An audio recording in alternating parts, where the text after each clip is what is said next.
All right. Hey, everybody. This is the Minnesota Vikings, aka Mike. Um, Kicking off again the sort of live draft cast that we've had going for the NFL GMs League. We'll see who joins. We had some interest in the chat of getting one of these going. So I'm posting the link now to watch. And I will also post a link to join.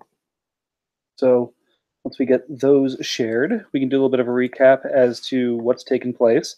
On Friday, we had one of these going, and I think we got to the point where 109 was on the clock, and I think that was the 49ers.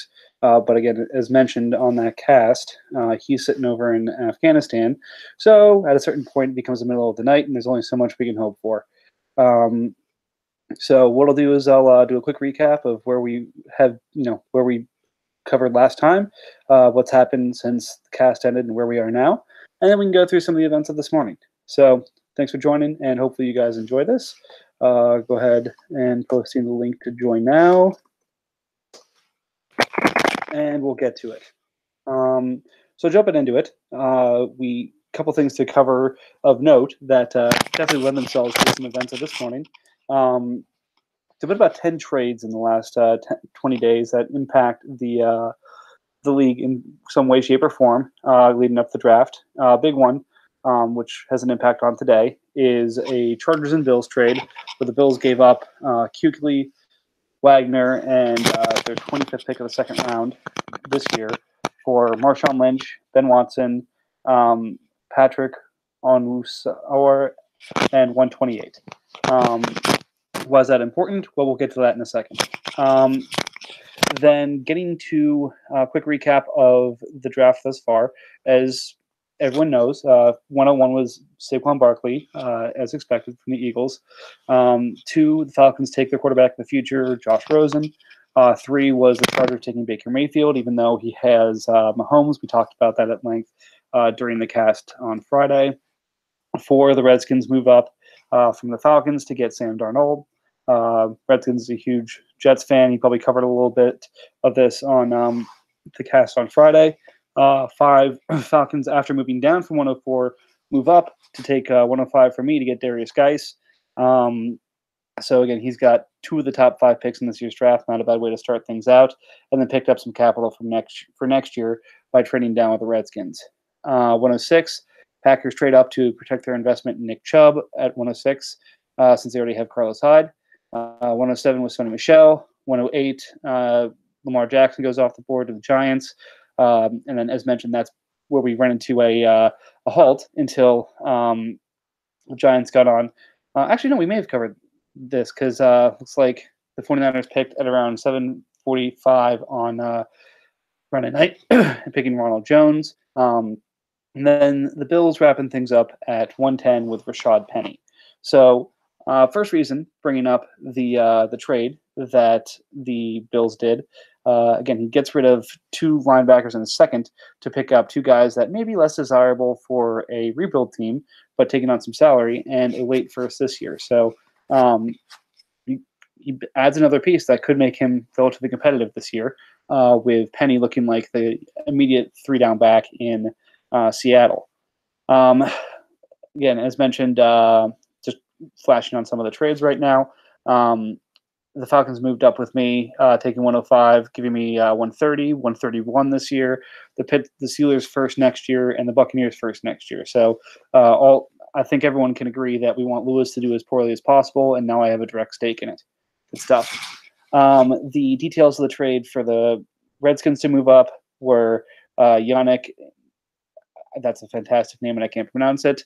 117, 217, 417, 517, and the Redskins first next year for 104 and 229. Got it. Okay, thank you, Lewis. Lewis just confirmed that stopped at the 49ers while we were casting, so halting at 110 for a second to cover some of the trades makes some sense. So again, like I said, it was the Falcons really replenishing next year's picks and moving down from 104. Then, like I said, the Packers gave up a small fortune to move up to 106. The 122, the 222, and his first next year. So I haven't compared this to the draft value chart from I think that Jimmy Johnson had, or the more modern one that Chase has. Not Chase as in CP, everyone's favorite player from a couple of other leagues, but forgetting Chase's last name, that has looked at draft pick value in the modern sense. But I imagine they're pretty close to what the values are on those.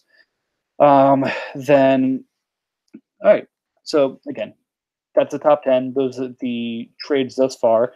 We'll go ahead and keep going to look at what's happened since then and take a quick look. And nope, I'm still by myself. So we'll continue on here, and I'll continue filling the air. And if, like I said, if people are listening and feel like joining, the link is in chat. I'll post it periodically so that people can join if they want to and comment. Otherwise, we'll maybe this will be a shorter cast. 111 was Royce Freeman to the Saints. 112 is Roquan Smith to the Bengals. In fact, he moved up to get this pick. Bengals was sitting there at 114, so gives up a third, or the 314 to be precise, to move up 2 spots to 114. I guess he was concerned that the Raiders were going to end up taking Roquan, so jumped up in front and made sure he got his linebacker. 113, the Raiders get Kerryon Johnson. 113, probably a pretty good value. Ended that stretch of running backs that are up at the top of this year's draft. Then 114, Colts go back to back. Calvin Ridley at 114, DJ Moore at 115, replenishing his receivers and guys who are going to have immediate opportunity. So hopefully it'll shorten that learning curve and we can start getting the return of some worthwhile receivers. Did someone join? Yep. Hey, Brian, welcome back. Yeah, nice to be back. How are you? Living the dream. I love how it's it's a Sunday. You're the Falcons in this league, right? Mm-hmm. And you're wearing nothing but Green Bay Packers gear. Well, I'm I mean, of course, I think we have a couple Green Bay Packer fans, but I'm been a Green Bay Packer fan forever, so I'm not going to go out and buy Atlanta gear just because I got them. I'm them in this league. No, of course not. Like I said, it's funny though. I mean, thinking about it, Jeremy is a huge Green Bay Packer fan, and pretty much since he was helping design everything going along with this league, makes a lot of sense that he got first dibs on the Packers. But absolutely. Like I said, it's fun to be talking about an NFL GM's show and having the Falcons owner show up in a bunch of Green Bay gear. yeah, that'd be funny if you saw in like the real NFL draft the GM walking around with a different team attire on. I was gonna say, I thought you were pulling a Kaepernick here, that you're gonna be showing a Miami Dolphins hat. Yeah, exactly. Cool. So I don't know if you were looking at the video before you joined, but basically what I've been doing is just trying to recap and get people up to where we're sitting in the draft right now. I was at the 115 to this point, talking about the back-to-back receivers the Colts took. Anything either from in between the Niners pick where we left off? I think you went 4 hours with Lewis or close to, with Ronald Jones to DJ Moore that you wanted to touch on, or anything else from Friday to kind of catch us up to speed? I think I joined or was watching up and right before you talked about Roquan. I just want to get your thoughts. Is that too early for you? I know the day before, or when we were casting, you were talking about potentially some of the teams higher up taking Roquan instead of maybe a running back if they didn't feel they needed one, or they'd get the value out of that instead of taking a top end linebacker. Was that about the spot you thought he'd fall, or the first player to go off? No, I think that makes a ton of sense, especially I know Chubb went a little bit earlier. I think did Chubb go earlier or a little bit later? Let me get that up. The thing I was remarking on for the Roquan pick was why the Bengals moved up to 12 instead of waiting at 14, because I'm trying to look at the Raiders and Colts rosters here to see if there was a need for them to move up. And I'm looking at the Raiders. He's got Levante David and Jordan Hicks. Mm-hmm. Hicks, of course, had his injury issues this year, and David is a pretty solid performer and really would have been a flex guy. So he didn't quite jump out as a guy like, okay, he's absolutely going to go Roquan here. The Kerryon Johnson pick for the Raiders made a lot of sense there. And then looking at the Colts, he again doubled up on a receiver, but from a linebacker position, probably could have used Roquan. So it's you gotta wonder if it was a move up to kind of block the Colts from making that pick, and he settled for Calvin instead, or otherwise. But in terms of your question, I think it's the right spot for Roquan, to be honest. The top linebackers in this league, put up some serious points and give you what you need on a week-to-week basis. Pulling up the stats from last year in terms of the linebackers.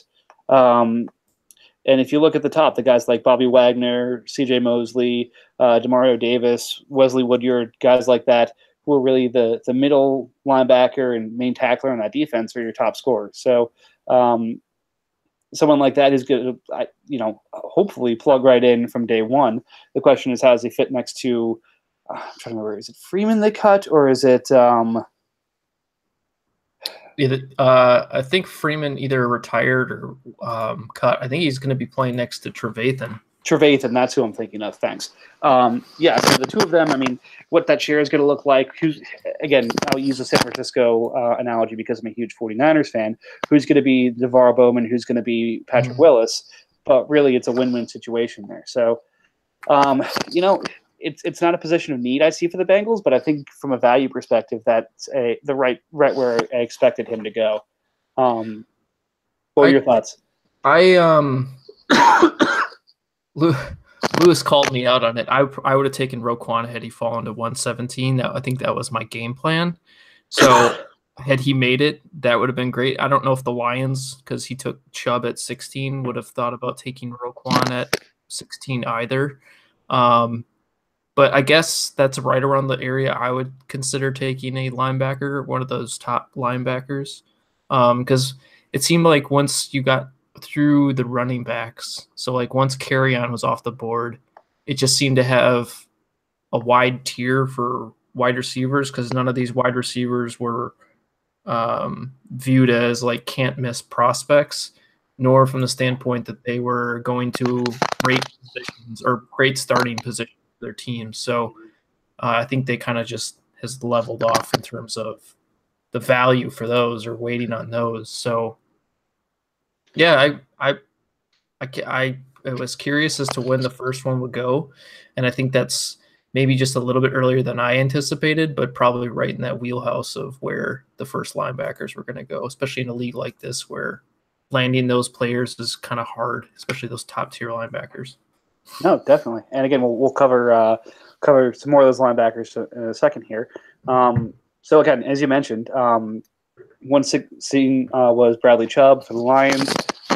Pulling up the Lions roster here to see if Roquan would have been the better choice, or if he's crossing his fingers that Chubb gets moved back to end again. He's got Vic Beasley sitting there at end. Kind of a disappointing year last year, but hoping for a bounce back. I think you're absolutely right. If Roquan was here, that was who Lions was going to target. If nothing else, by the sheer number of Chicago defensive players on this guy's roster. He's got Amos at safety. He's got Floyd as outside linebacker pass rusher. He's got Jonathan Bullard at the end. So I think you're absolutely right. 116 would have absolutely been Roquan if he had not gone beforehand. So you probably would have had to talk to the Colts about moving up to 15 if you were really going to go after Roquan anyway. And I do wonder about the Chubb pick because I know Lions said in chat that he was hoping Bradley Chubb gets the Vic Beasley treatment and gets switched to the end. And I wonder from the standpoint, does he, because he's on the Broncos and Von Miller's never switched. I don't know if they really play like a hybrid 3-4, 4-3 alignment, or if they've been strictly stuck in those alignments of 3-4 that keeps, the edge rushers as outside linebackers or not. But if he doesn't, I just seen chat Lions said he 100% tried to trade with Colts to get Roquan. So yeah, you were right on the money that it would have taken to get ahead of the Lions to get Roquan. So probably made sense on the Bengals' part to move ahead. Well, and that's the thing. It's if 112 was really, you got to wonder. I mean, Colts is a savvy owner. I'm in quite a few leagues with him. And if he turned around and kind of had both the Bengals and the Lions bidding against each other, saying, "All right, whoever gives me at least this first gets the pick," because he's done that before. Like, hey, here's the price that I'm willing to sell it for, and I've got a bidding war, so I'll throw it out there, and whoever does, and whoever doesn't. And a lot of times he's pretty successful in moving a player or a pick that way. So, yeah, makes some good sense. But again, settles for Bradley Chubb. And then speaking of linebackers, right back to you. Tremaine Edmonds, who I know is a huge Lewis favorite. Did you have the same kind of Woody that Lewis had, or what were your thoughts with Tremaine? I like Roquan better from the standpoint of it's a Vic Fangio defense. The Willis and Bowman coupling had always been a great IDP scoring machine for years. And I figured, Roquan, even with Trevathan there, and I think Trevathan maybe has another year or two left playing for the Bears. Roquan would have been my pick. But because both him and Chubb are gone, I thought about trading back very briefly, but didn't think I'd get to that same value or have the chance of landing one of those top two linebackers because I don't think Edmonds would have fallen much further. There was a bit of a mini run going on. I neglected to mention that actually the Lions got up to 116 by trade. He was sitting at 22. He gave up the third pick in the third round and his second rounder next year to move up 6 spots to the 116 to get Chubb. So after Roquan went, you could really tell that, that top tier defensive player of Roquan, Tremaine, and Bradley Chubb, getting one of those premier guys was at the top of at least your and the Lions to-do list, and 117 seemed to be the spot you had to be in, or else you're going to have to wait. Yeah, and I mean, even when I made my trade with the Redskins, the idea was I had those 2 late firsts. I didn't think I'd get a chance at any of those top-end defensive players. I probably have a good chance at maybe some of the other linebackers and some of the defensive ends, but they aren't as high of a profile as Roquan, Chubb, and Edmonds. And had Chubb had his D-end designation, I probably would have tried to even go even higher for him just because of how valuable D-end is in this league. But it's I had all the anticipation of 117 being around that area, and it seemed to hit. Just other few savvier owners caught wind and made plays just ahead of me. But yeah, that's interesting. Well, definitely not a bad consolation prize, especially with the way Buffalo plays defense and the defense he's joining. Again, he could split out in a couple of spots. Best case, he goes middle linebacker and has Lorenzo Alexander next to him for a few years. If not, he takes over for Lorenzo and he's there in a strong defense for some time. So the Bills don't always do everything right, especially on offense, but defense is something they usually have a pretty good handle on. All right, moving along. 118 was Christian Kirk to the Panthers, and then Josh Allen finally goes off the board at 119 to the Seahawks.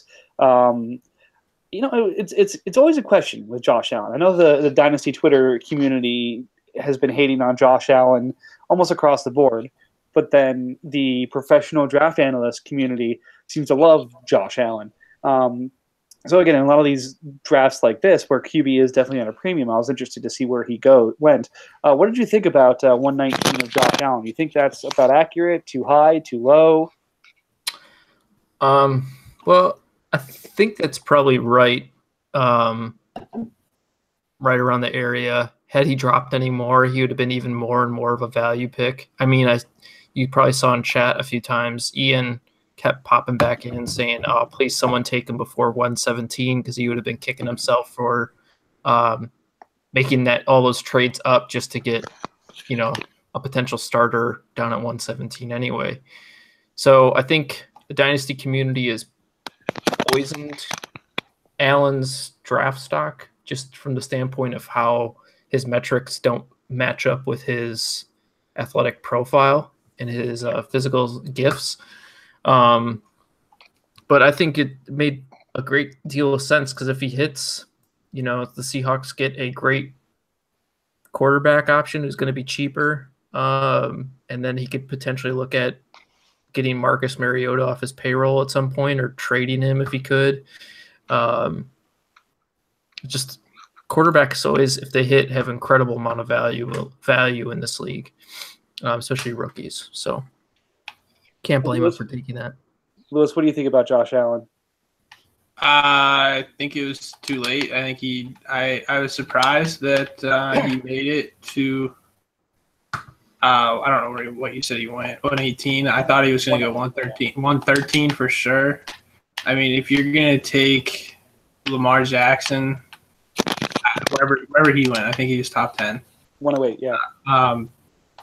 And wait on him, who, again, I think Josh Allen is a more polished passer than Lamar Jackson. If you're gonna knock Allen for his passing ability, mainly his accuracy, I mean I think that's really the only major knock would be the accuracy number. Lamar Jackson's knock also is accuracy, and if Lamar Jackson's gonna go 109, I don't see how you make a case for Josh Allen falling out of, I mean, the top 10, let alone the top. Again, I thought he was going to 13 to the Raiders, who needs a quarterback. So it's interesting. And then at that point, it's a complete value pick for fucker built up on the wall on the other side of me. Complete value pick for the Seattle Seahawks. Seattle. So I like that pick. I'm surprised he fell. I'm surprised that we didn't get other teams, either teams that traded back out of the first couple picks that needed a quarterback to trade back up once Allen was falling. I thought somebody would trade up to absolutely take him, and no one did. So that was one of the big surprises for me. Also, I want to apologize to Brian because I was tooting the horn of IDP players being drafted at 117 all day yesterday. I mean, I was just looking at the draft board where I thought it was going to go, where it was going to happen, and then he did indeed want to go IDP, and it just prematurely went before he got him. But I think I told him I like Ed Vince way more than I like Roquan, and definitely in terms of fantasy better than I like Nick Chubb. So I think it's going to work out. Yeah, and again, Lewis, to your point, I'll go ahead and say I was targeting quite a few owners in the teens to try and move up with players instead of the picks I had acquired to get Josh Allen. Again, just based off of the value side of it. Taking a look at the Seahawks, he's already got Mariota, so it's not like he needs them really at all at the moment, but a lot with the same idea that the Chargers had. If he hits at all, he's on, I think, a $2 million contract to start. Yeah, that's the best part. That's the crazy part. It's $2 million for starting quarterback. Yeah, he's $25 million cheaper than Marcus Mariota right now. So just that in and of itself provides value in a league like this. So I think this kind of conversion from the startup where we had rookies and star players going for that $25, $30 million range, as we start seeing those contracts fall off and be replaced by their cheap draft counterparts, free agency is going to become just a wild spending spree. So I'm really going to enjoy, I think, the 2020 and 2021 free agencies where everyone's getting their money back from the last of their NFL draft picks and has money to spend, and these auctions are going to be crazy. Yeah, probably a little more crazy than I had originally anticipated. Again, I really wanted people to kind of keep in mind of where I had rookies valued at. And, well, Jeremy did some of the valuations, and I think I had Brian help out at the beginning as well. But it got way off course. I thought the max contract was going to be $20 million, and we ended up being a $10 million off there. So that kind of skews things. But what I'm hoping we see, instead of having these outrageous numbers, I'm hoping we see some of these guys come back to earth, but then some of we still have a ton of guys that score points that are valuable that are way undervalued. Like I have a starting linebacker that scores 100-some points for league minimum. There's a bunch of teams that have that, so I'm hoping that those guys balance out with the overpaid guys, and we kind of get just an average of not too many crazy players, but not too many cheap ones either. Well, I mean, that's the other interesting thing about our league versus the NFL league, NFL reality, is we have 100% guaranteed contracts, whereas the NFL doesn't. So, or at least something close to that. Whereas NFL, you can structure the first 2 years of a contract to be fully guaranteed, and then after year 2, it's not guaranteed. Here, we don't exactly have that. You get maybe the half guarantee if you drop in kind of the scale that Lewis and Jeremy have put together here. So, it adds an interesting wrinkle to it, and the marketplace is going to be a fun little evolving one over the next couple of years. All right, so back to the draft. So we get to 120, and the who is it? The Miami Dolphins decide, I really like Christian Kirk better than people who are sitting here at 120, so give up Jarius Wright, his 20th pick, and then his third, which is the 20th pick in the third round, to get Christian Kirk, who is the Panthers' pick at 18, putting the Panthers right back on the clock, who turns around and picks up Cortland Sutton. So again, two highly touted receivers coming in, probably the same tier coming into the draft class. Kirk probably lands in a more starter-ready and, better long-term role than Sutton to start. Sutton has to wait until he's unblocked by Sanders and Thomas before he really makes the big impact. But, hey, for the price of Jarius Wright, who, again, is kind of a post-type sleeper or someone who could be good in a best ball league like this, and a third, if you got him in the same tier, why not get that for free? So I like that deal for both sides. Dolphins getting their guy, and then the Panthers, getting some free assets for taking someone in the same tier probably. And then another big trade, Texans moving up to the 21st pick, take the first tight end in the draft. Brian, what did you think? Did you think Gesicki made sense here, and was this about where you had the first tight end coming off the board? No, not at all. I did not. Me and Lewis have talked in a podcast before about how neither of us value, especially rookie tight ends, to the degree that I think the rest of the league perceives them to be. Tight ends in general, like paying multi-million-dollar contracts, $5+ million a year, just seems kind of absurd to me. Just because the level of production just doesn't seem to be consistent enough to warrant. I'd rather have just a couple guys maybe giving me some production here and there. And I like Gesicki a lot. He was my number one tight end, but I would have taken him probably in the early second instead of the late first. Early to mid second was probably where I would focus on tight end, just from the standpoint that I don't want to be wasting. I'm going to waste time on a tight end anyway on a rookie deal. Like, their value, they're not going to produce right away for me. So I'm kind of wasting years on them. I guess with him, he's going to have that 5th-year option, which I guess is another year, but you're going to have to spend more for that 5th-year option, which I'm not sure is worth it. Mm-hmm. That's my thought. Now, Lewis, what were your thoughts? I'm trying to get Gesicki to load on my damn page. I don't know what's going on here. But he went to Texas, correct? Mm-hmm. The Texans. I don't know why. There it is. I got it. There's not much that Texans needs. Again, he could have gone the route of trading back. I think some of these other teams that didn't have major holes.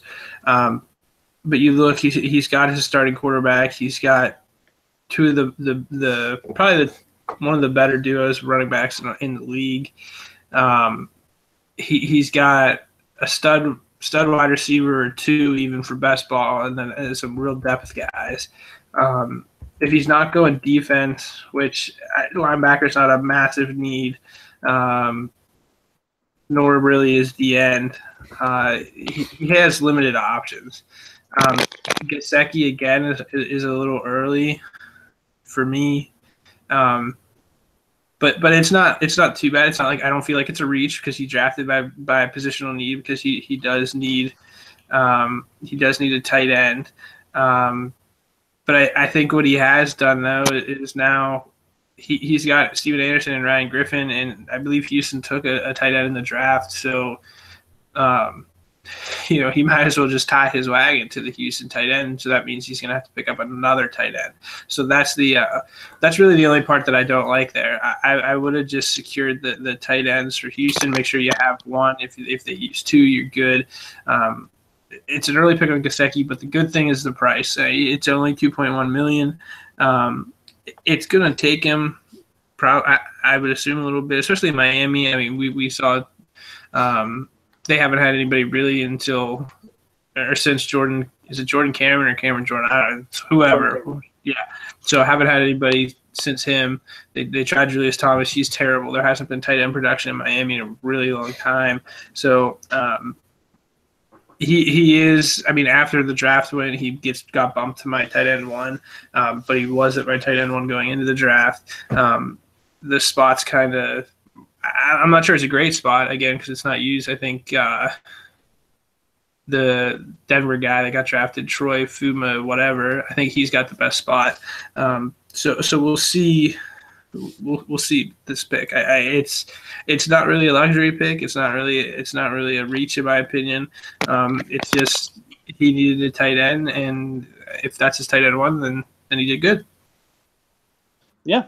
And again, it's a little bit more clarity on that too. Is early in the offseason, it was Houston who traded me Hunter Henry for a couple of picks, and Anderson was on there, but it was more of a salary dump at that time. So, based off of his current cap situation, he couldn't have afforded Henry and have the players he has right now. So part of that makes sense, but at the same time, if it's the big hole, it's kind of self-inflicted. I know he's been trying to trade Lamar Miller, and others have been on his trade bait for some time. You got to think maybe that was a better way to go about doing this than moving Hunter. But again, you can't manage a team in hindsight. So he ended up giving up the 205. So he moves up 8 picks and moves back 16 in the second round. So I think from probably a draft chart value perspective, he comes out ahead on that one. But from methodology of our rookie drafts, that seems about right. Usually a 2-1 or a 3-1 type move when you're moving up. That was 121, and then 122 was Derwin James, the next defensive player. So first safety coming off the board to the Ravens after a nice little 5-hour game of cat and mouse between Matt, who was, I guess, at an MLS game and kept saying he'd be picking shortly, and then finally did about 4 hours later. Lewis, I know you were having some solid comments about Matt earlier. Anything you'd like to mention about Matt while he's got the floor here? Yeah, listen, if you have no idea what you're doing in IDP leagues, you just take a safety, and I think that's what he did. So it works. His team, so I did when I went through and kind of assigned comp picks and some of the other things. His team, he lost a ton in his secondary. He had most of his comp picks came from the safety and corner position. And that means that they're at the top tier, top 1 or 2 tiers of their position, and they're scoring points. And so he didn't really retain any of those guys because he came late to the auction. So taking another safety, and arguably one that fell into a pretty good IDP spot, I think that's going to be a heck of a steal. And especially I'm trying to get the damn MFL page to load so I can get the exact price number. At $2.1 million, you're getting the top safety in the draft. And we talked yesterday slightly about you paid for Jamal Adams at $13.5 million, and then somebody else, Landon Collins, is even more money. So to get the top safety in the draft at $2 million it's a perfect pick. Yeah, and actually I think somebody has the safety in Oakland, blanking on his name at the moment, for something like $13 million as well. Landon, Joseph? Yeah, yeah, exactly, Carl Joseph. For $13 million. Wait, so Landon is how expensive is Landon Collins? I could search for him real quick. It's probably right around $13 million. Huh? Let's see. He got a renegotiation on a rookie. Landon Quentin Collins. He didn't show up. Yeah, he's he's there. Going into his 4th year, renegotiated down to about $9 million. Yeah, so he was probably significantly higher. Yeah, I can pull up what he was in the auction. Just carry on. I think it was like $23 million or something like that, if I remember correctly. But he was 18, just a little bit over 18 mil. Gotcha. So yeah, solid renegotiation gets him down to about half price. It's what you want to do. All right. So then after Derwin, we had the Bengals back on the clock, who takes the next middle linebacker prospect coming off the board here, Leighton Vander Esch, who went to Dallas. Again, Bengals moved up to get Roquan Smith, and now doubles up with Leighton Vander Esch. Again, like Lewis said, if you're in an IDP and you don't know what to do, you take the best safety, or you might say middle linebacker available. So now Bengals doubles up at the position, getting probably 2 of the top 3 middle linebacker prospects, and 2 guys who have pretty clear paths to day 1 starting time. What are your guys' thoughts here with Burgess in place for relatively cheap, and again, Eli Harold a little bit shaky.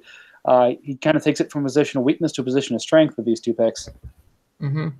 I feel the same. He's got no real holes other places. So to fill in those linebackers seem like the best move, especially with the top end talent. Yeah. I agree with that. The only issues I foresee is that he's got Gurley on an expiring contract. That's really his only running back. He's got some of these other guys that are on here have there's multiple guys with 2 years left, which means he's gonna have to pick and choose his renegotiations and his extensions wisely. Otherwise, he's gonna lose some of these guys. And they're pretty solid guys. Like you're looking at Keanu Neal, Brandon Cooks, I think, is on a 2-year deal. Chandler Jones is on a 2-year deal. And so if you identify those are the 3 that you're going to extend this year, he's going to lose some of his other guys here. Whether it be, having to trade them away or just eventually wait 2 years to have their contracts expire. But so it's all right. Again, he definitely needed linebacker. I'm not sure he needed 2, but again, it's a solid defense forming up here. The offense is solid. I'm not sure why the team sucked so bad last year, because again, he had 2 quarterbacks, but he has made moves. He did move away Will Fuller and picked up Hunter Henry here, so that fills a big gap for him at tight end. So he has been making the necessary changes to his roster to really, I think, push me, because Cleveland is screwed. Cleveland still has 2 guys that are holding out that he's gonna have to figure out what to do with them. He's got Ryan Shazier's $7 million contract for multiple years on that roster still, and then Ravens again. Matt, he's a Tottenham hot shits fan, so you know what that says about him. He'll be the cellar dweller of the basement of the division for years to come. Huh? Yeah, I love that. Right, Alex Smith is a holdout, Mister. Change teams more times than he can count, because the next guy up they like more is holding out in our NFL. So, such is the simulation of life versus real life. And like you said, Demario Davis, who should hold out, getting paid $1.5 million right now, when I think he was the 3rd best linebacker last year. So, good for you, get that money, buddy. But yeah, talking about the Browns, he has the next pick here. What do you guys think about Hines? I know a lot of people like Hines, but at 124 in a setup like this, is this about the time when you saw him going, or does this seem like a reach to anybody else? I don't think it's a reach, only due to what's left at running back. I think he was one of the next highest running backs, if I can recall, on my list. Yeah, him. Him and there's one other one I think that are in. There's two that are in the same tier, and I think I said to Eric either yesterday or I think it was Eric, somebody that those guys in that tier are going to jump up into. I thought they would be in the top 20, 25 ish. And so one of them went, the other one's still available, but I don't think it's a reach. But I will say this: I'm going to flip over to one of my other leagues that's drafting, and Ham, the owner of Cleveland, also took Nyheim Hines there. This is a 12-team league. I think I don't even know if it's PPR or not PPR or what it is. I have no idea. But he took Nyheim Hines 17th overall, 205 in a 12-team league. Which was just ridiculous. It's ahead of guys like Christian Kirk, Gallup, James Washington, Mike Gesicki, Anthony Miller. Anyways, list goes on. Traquan Smith, some other guys, DJ Shark. So really, I thought that one was a reach.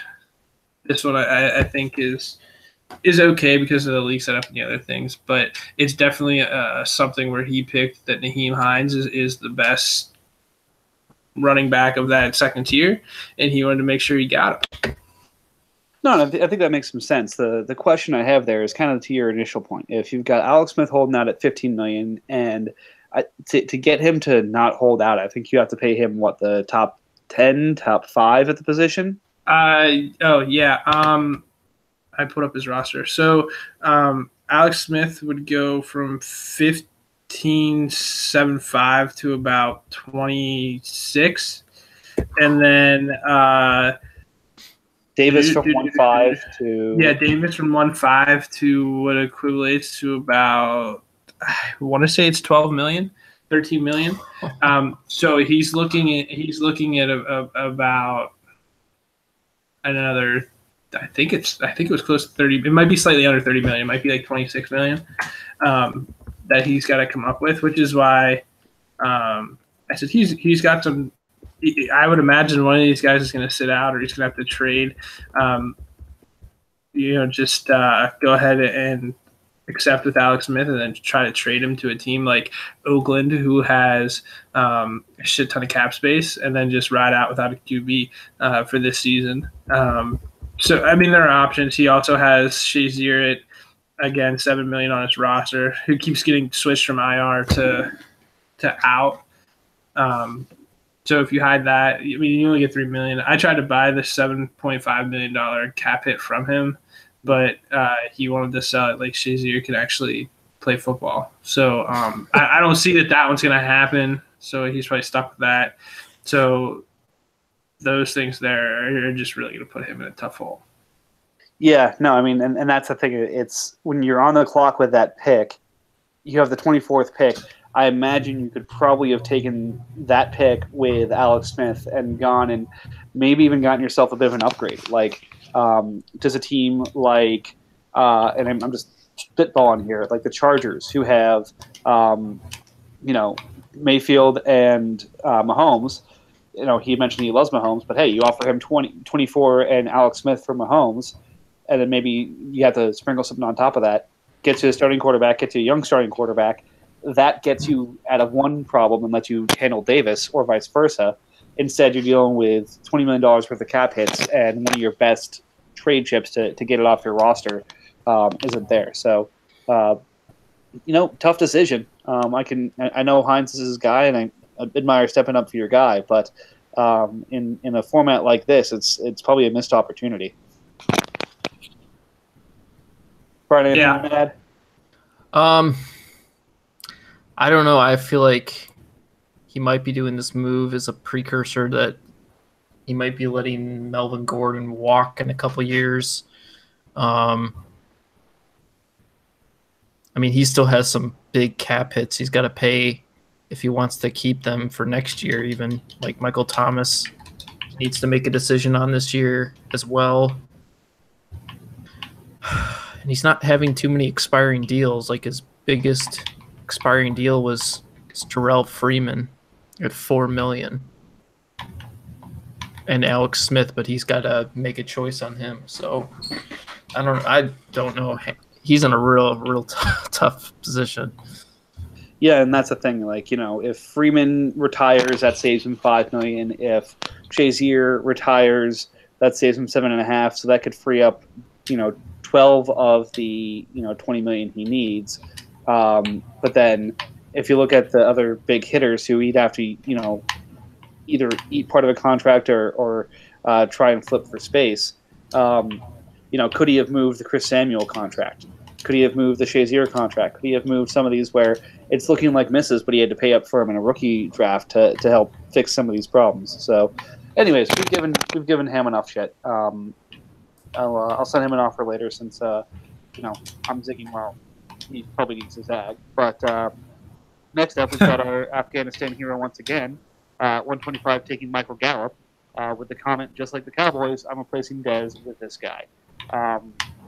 So Gallup is another one of those that was in that next tier of receivers who has really jumped due to his landing spot. And I know quite a few of the podcasts I listen to have been touting him as someone who, based off that spot, is really intriguing as someone who could probably be in the wide receiver 1 conversation for Dallas this year. And if so, have a maybe not quite Michael Thomas impact, but a wide receiver 2, wide receiver 3 level performance for this year. And getting that at 25 is not a bad place to take.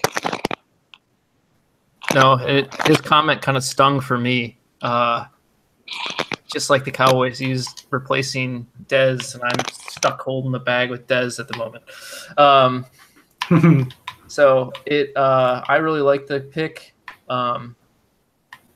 I wonder if Josh Allen had fallen farther, if you would have considered Josh Allen, because he's the team with Drew Brees still at 27 mil. Wonder if that was a consideration if he had fallen. So yeah, I like the pick, especially with him moving Dez. He needed to fill, because he seemed to like that idea of having three-star wide receivers, and his other two don't have the greatest situation. Demaryius Thomas is 28, 29, and sounds like he might have 1 or 2 years left at Denver. And then T.Y. Hilton's pretty much, his value seems to be more tethered to who's quarterback at the moment in Indianapolis. So I like the Gallup pick. Yeah. Lewis, your thoughts? Is that 49ers at 125? Yeah. So he's been trying to sell me that pick all offseason for Jerick McKinnon. I kind of not going to do that simply because Jerick McKinnon's got that late round salary cap hit in that $2 million range, but it is a starter and has proven that he's going to score 150 plus points. And so that's too valuable for me to give up right now, especially with my current position at running back.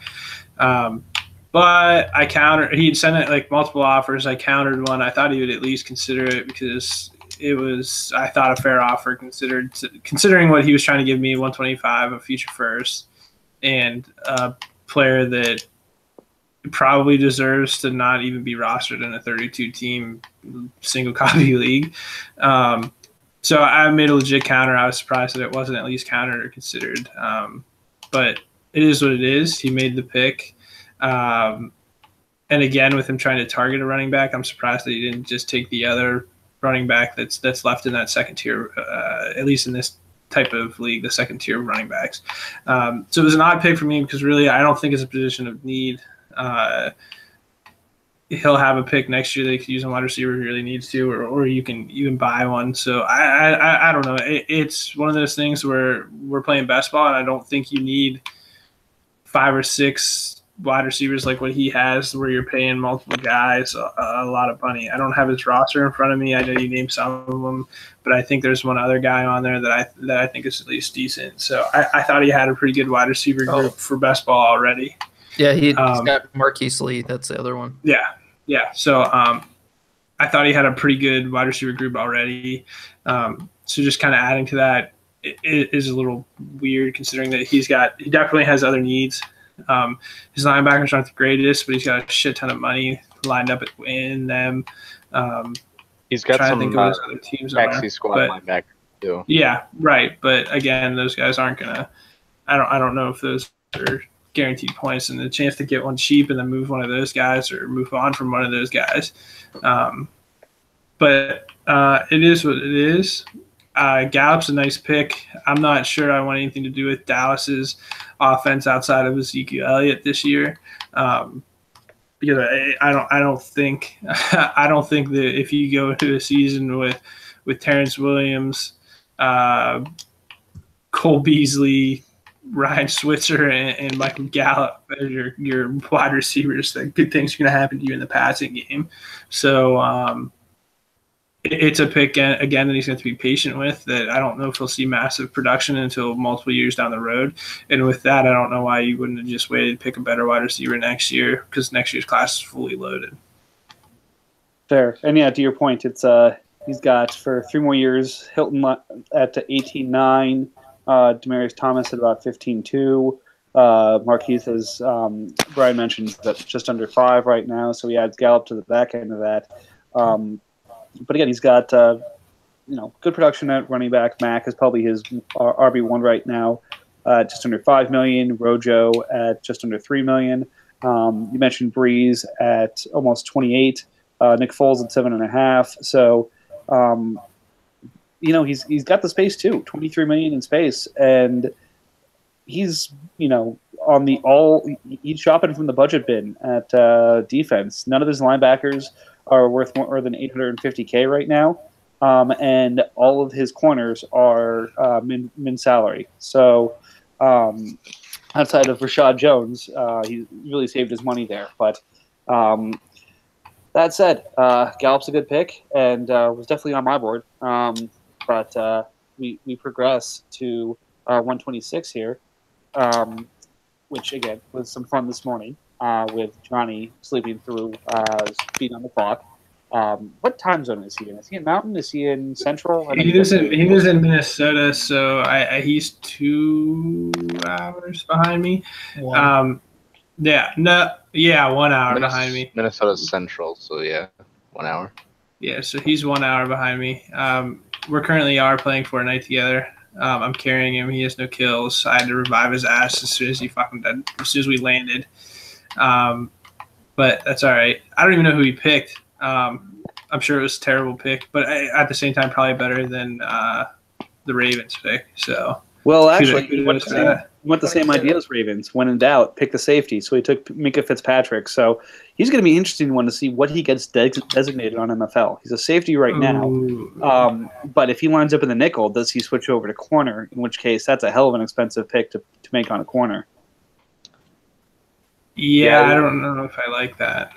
I'd be really concerned about him getting swapped over and being designated as a corner just because of his play style. But maybe he gets lucky and they see him as like a box safety type, where then you're getting almost linebacker numbers out of a safety, which that'll be pretty solid.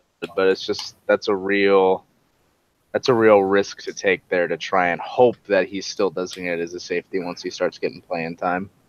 Yeah, from a position perspective, he reminds me of like Matthew or Tyrann Mathieu. I don't know. I'm probably pronouncing that incorrectly. No, it's Tyrann. We'll have a field day with that later. But every year it's is he a linebacker? Is he a safety? Is he a corner? And then the MFL position designation updates come out, and you read it with fingers crossed and hope everything goes okay. But like you said, Brian, if he ends up with the linebacker box safety numbers at the safety position, that's a hell of a pick there. If he ends up at corner, that's less nice of a pick there. Yeah, but he's also, again, same thing as Matt, Baltimore Ravens Matt. A team that needed secondary. He lost a shit ton in free agency. He got, I think, a couple of his guys back, but most of them went to either Arizona or Kansas City. So he had 3 – I believe he had 3 third-round. No, that was Baltimore. I don't know. But again, most of his high comp picks came from losing his secondary players, and so he really needs one. The only caveat is it's not as expensive as a Joey Jackson who went last year, but I don't think Fitzpatrick returns kicks or punts or anything like that, so there's no added value there. But again, at that it has to be around a $2 million range. If he, I think if he scores anywhere around 120 points, then it's fine. But again, if he plays strict corner, it's hard to figure out if he's actually going to be able to achieve those numbers or not. Yeah, exactly. And his contract's at 195, so you're right there. But yeah, the price is right. So high upside, or based off of if he ends up playing, like you said, straight corner, could be a little bit less fun there. But definitely a need based off of what's there.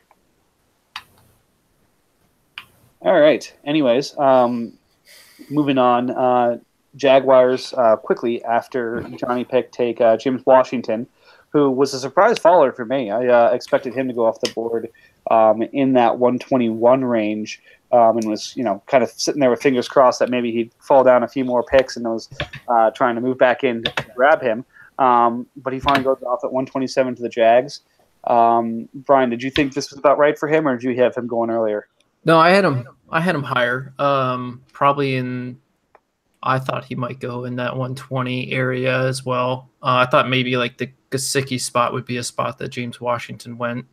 Or I think even the Ravens probably could have used James Washington because he's only got Dante Moncrief, Tyrell Williams, and Keelan Cole as his wide receivers. So he could have probably used Washington at that 122 spot. So I thought he'd go a bit higher than what he did, but the Jaguars capitalized on it, and they kind of added another good piece, especially for best ball, onto his team. Yeah, definitely. And looking at his receivers, his top receiver before this was a combination of Nelson Aguilar and Rashard Matthews. So he's not one who's gotten a ton of points from the running back or receiver position, or even really tight end. He's got Garrett Selleck sitting there. So the offense is not where the Jags have made their money, much like real life. They're much better situated at quarterback with Wentz instead of Blake Bortles. But the defense is where the money's been spent and where the points are really coming from for these guys. So not a surprise to see him go best offensive player available in his estimation. Was kind of surprised he didn't want to trade the pick. But either way, he gets James Washington under $2 million, relatively cheap for 4 years. Looks to be in line for that wide receiver 3 role once he beats out others, and has a pretty good rapport with that new quarterback in Pittsburgh as well. As a Pittsburgh guy, Lewis, what were you thinking here? Nope, I think he backed out. Backed out? Too hard to both Fortnite and do this at the same time? Yeah. I'm here. I was coming back in. I had it going.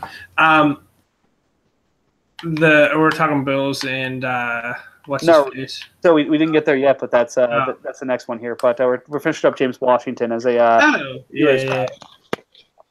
I don't know who got him, but it's a steal at. I think Santi got on it, and I very rarely agree with Santi anymore.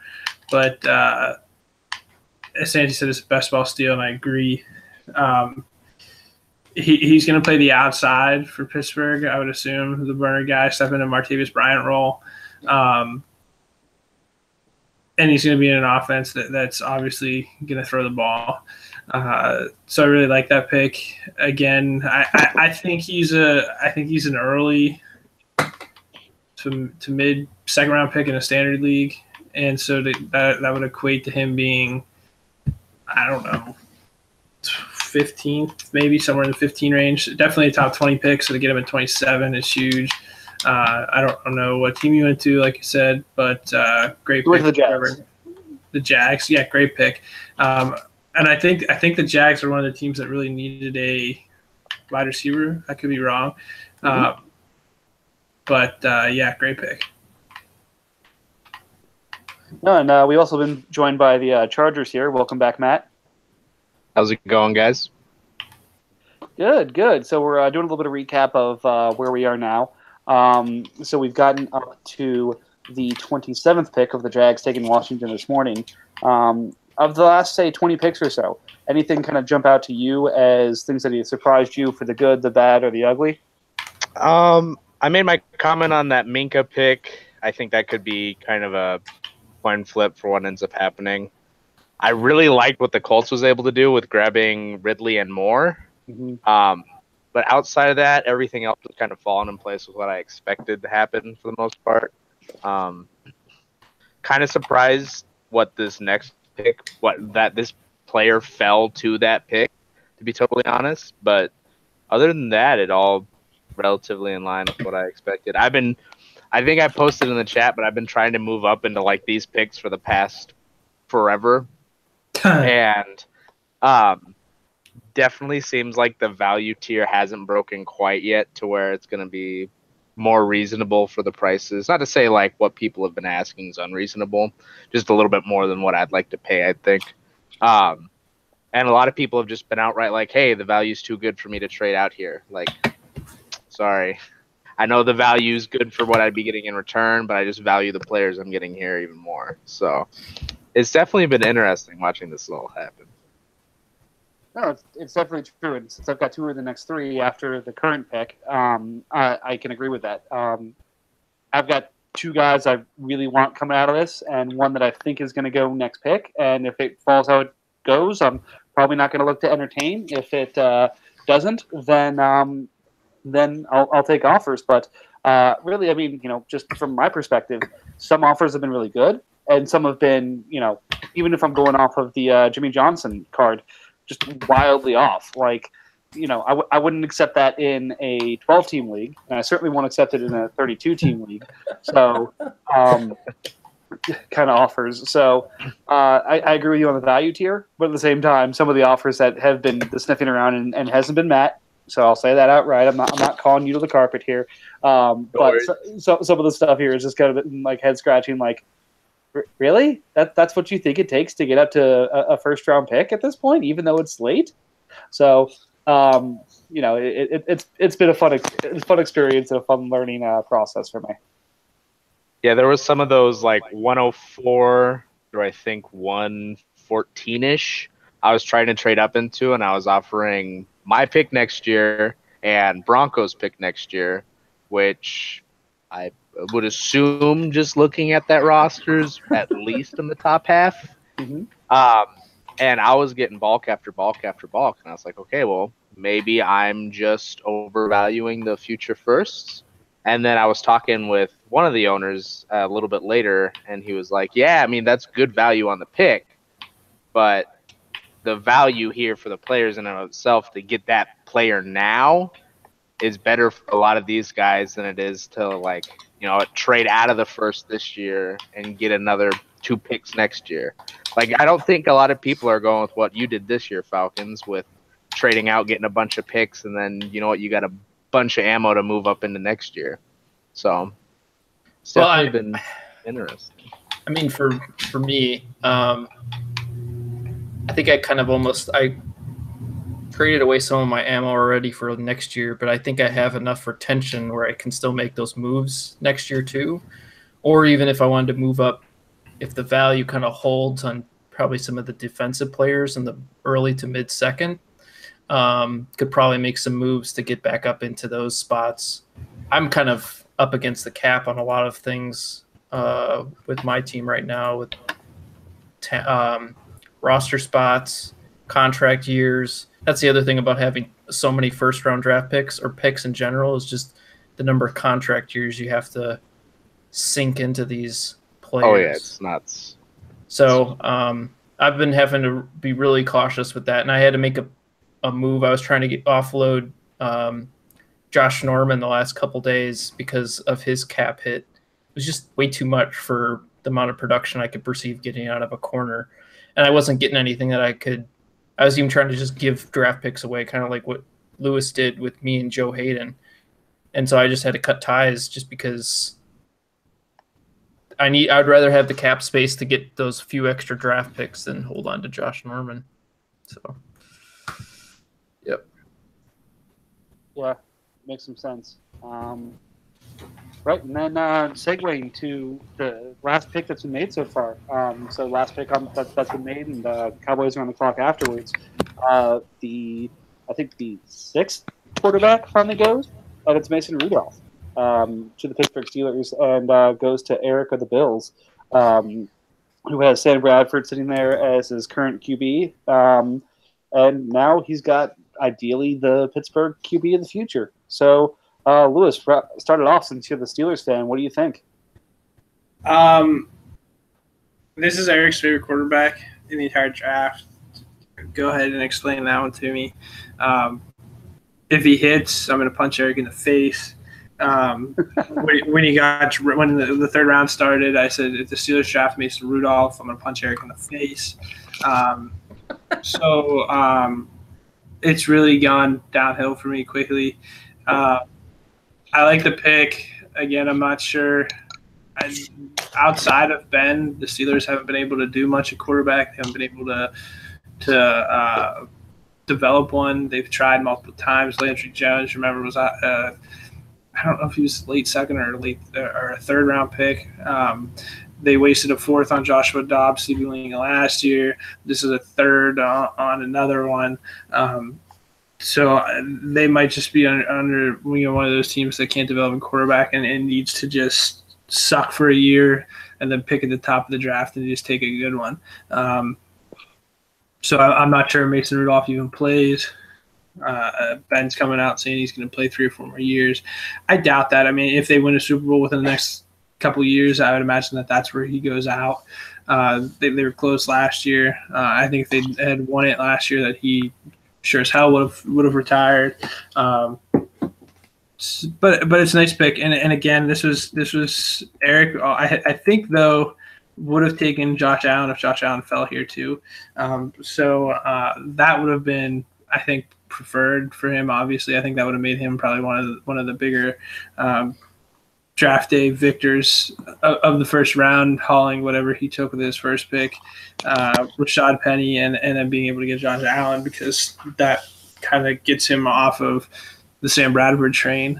So now he's still tied to Sam Bradford, and then is going to have to wait and see what we get from Mason Rudolph. So again, Eric is going to live or die by the random players that he decides to like. No, that's true. And the Bradford love is still interesting, even with Rosen going there. I kick the tires on, obviously is on the rebuilding team, trying to take that contract off his hands, and doesn't seem to see it as a negative.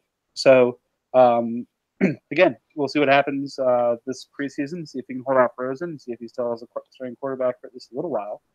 But nonetheless, he looks like he stepped up and got his quarterback of the future. All right, so that gets us to the 29th pick with the Cowboys currently on the clock. Lewis, I think, just dropped out. I think he's probably having trouble doing both Fortnite and this at the same time. So now, again, we're just kind of playing the waiting game. Next 5 up are the Cowboys at 129, myself, the Vikings at 130, 131, Raiders there to round up the first round at 132, and then the Eagles to kick off the second round at 201. Raiders again sitting there at 202. Just I guess that's 6, but you guys have been good, so you get a bonus one.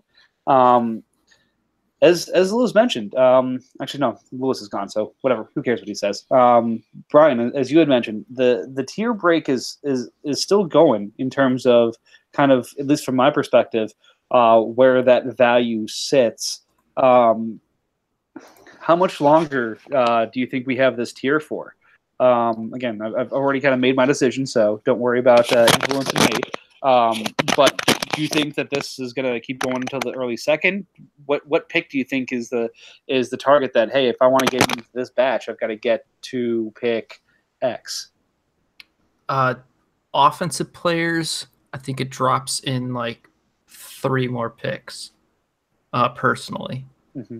About 3 more picks, I think. 3 more offensive players, if they're the ones that are on my board, that's who I think is for the teardrops. And then defensively, I think we've already had the drop. I don't think I wouldn't have put the two safeties in that tier. Mhm.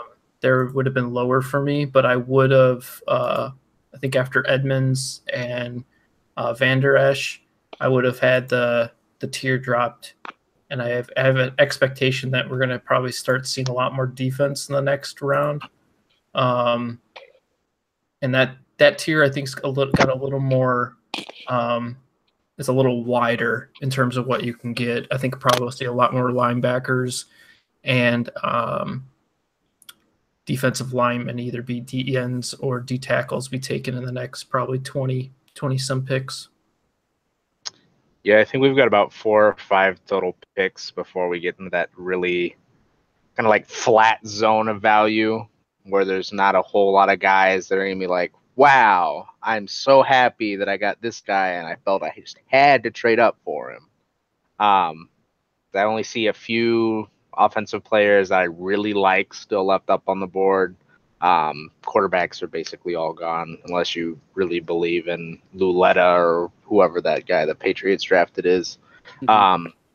The few running backs left, but there's only a couple that landed in good spots or good spots that people might be interested in. And a wide receiver from here on out is basically a shit show. Tight end, again, just like wide receiver. So I really think basically all of the second round, I wouldn't be surprised at all if it's all defensive and maybe like 3 or 4 offensive players, just like pet players that guys might have. Maybe if you saw a wide receiver go to somewhere that you really like, then maybe you move up and grab him. But I don't think there's anyone left in either of the major skill positions that really demand like an extra value trade up there. But we'll see. We'll see what people do. Somebody might really like one of the 7 or whatever wide receivers that Green Bay drafted or something like that. Maybe they want to get that next great Saints wide receiver and Traquan Smith or whatever his name is. Yep. But we'll see what happens. No, and again, I think and looking at what the Cowboys have here, I think there's a pretty clear person that I'm expecting him to draft. And then I've got about 5 or 6 guys that I'd be pretty happy with right here. So, like I said, I'm debating the idea of moving out and picking up capital or just locking down the people I have here. So, if you want to, send offers. But, in all likelihood, I'm probably going to stick and pick. Two really jumping out at me as, especially in a league format like this, guys that are kind of falling too far. But again, that's the fun part of these kind of leagues. Everyone's got different kind of values. Do you guys? I have one question because I've been very curious if this is going to be applied. Do you see a lot of teams in these last 3 first-round picks, 4 first-round picks, trying to move back up to get that 5th-year option? Is that something that you think is anyone's thinking as a tactic? I thought about it personally when I held those 2 30 and 31s. I think the interesting thing there. I'm sorry. I'll say something, then I'll kick it over to you, Matt. So I think the interesting thing here is the talent at the positions you'd want them to be controlled under, or the impact of that 5th-year option for the players that you would take. It may not be there. Like, for example, like Lamar Jackson at 32 is a great example. You want the 5th-year option for cheap for a quarterback, especially the 32nd player in the draft. Do you want the 5th-year option on Kyle Naletta? Maybe somebody does. I don't know. But then if you look at some of the other positions that are still there from a skill position side on offense, nobody jumps out and says, okay, I really need to control this player for a 5th year. But again, who knows? Sorry, Matt, what were you thinking? I was just basically going to agree. I don't think any of the players that are left up at any of the positions that you'd really feel a need to have that 5th-year option are there. Like, I guess maybe if you're one of the people that's really started to bite onto defensive ends being massive in this league, maybe you see Marcus Davenport still being up and you're like, okay, the Saints paid up for him. That man's going to get playing time. They obviously see him as part of that defense. I'm going to go grab him and expect him to be a major part of that team. But then you have to really question, like, do I want to pay up to get a defensive end that's a project in the NFL? And yeah, maybe he is great, but also maybe he's a bust. And then I've paid up to grab a defensive end that I've got for possibly 5 years if I tag him early that just doesn't pan out. Mhm. And then none of the wide receivers really garner that interest. None of the running backs, like who you're going to trade up and take Keelan Bailage or whatever for making sure you lock in that 5th year so you can have one of the third round running backs on the Dolphins now. It's just Yeah, not a whole lot of value there for that, I think. no, and again, the timing's good because what was it? Cowboys just jumped on to group me and said, checking out now. So it looks like he's about to make his pick. So we're about to get going. Again, I'm with you. I think the 5th year option for a guy like Balaj may not be there, but then for a guy like the Cowboys who have Kenyon Drake, I think it could make some sense for him. So if I had to pick the pick, I think that's who Cowboys is taking at 29 here, Balaj. And then, like you said, we'll see whether people are looking at these guys to lock down that 5th year. But I don't think from a value availability perspective, since we don't have linemen, that really that's as much there. If we put linemen in this draft, that probably puts the 32nd pick maybe around 20, 24, that kind of thing. Someone moving in to get the 5th year of James Washington or Mason Rudolph or Michael Gallup, I think makes a lot of sense.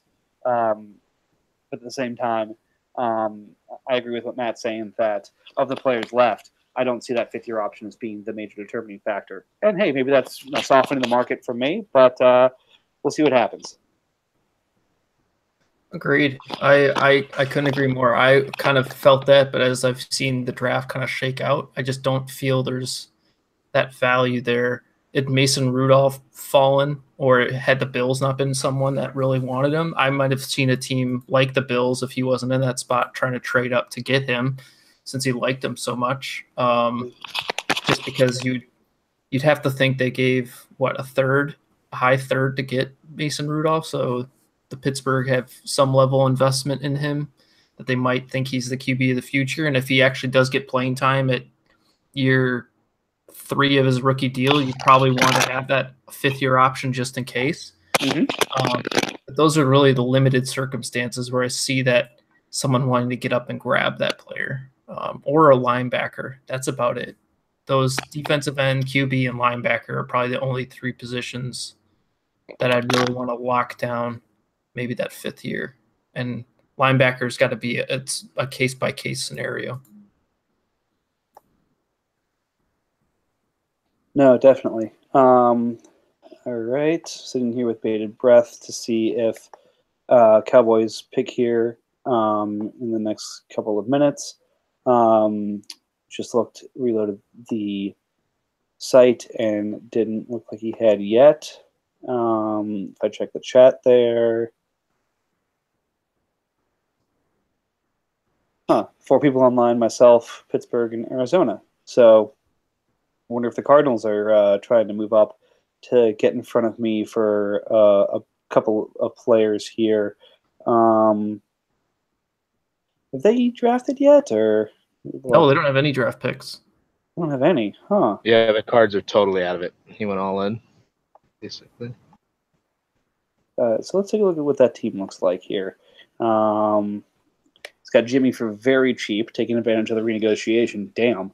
Yep. Jimmy at $8 million for a while, but unfortunately is paying out the nose for Isaiah Crowell, so that'll be tough. Jarvis Landry is his top receiver. Greg Olsen, pretty well set. Good contributors, but no standouts at linebacker.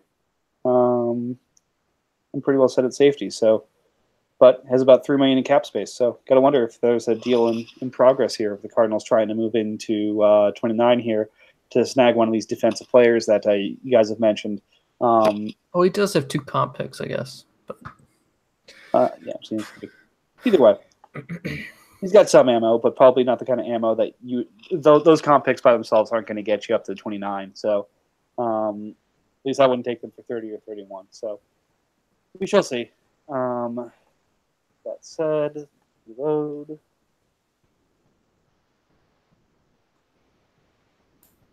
Still there. All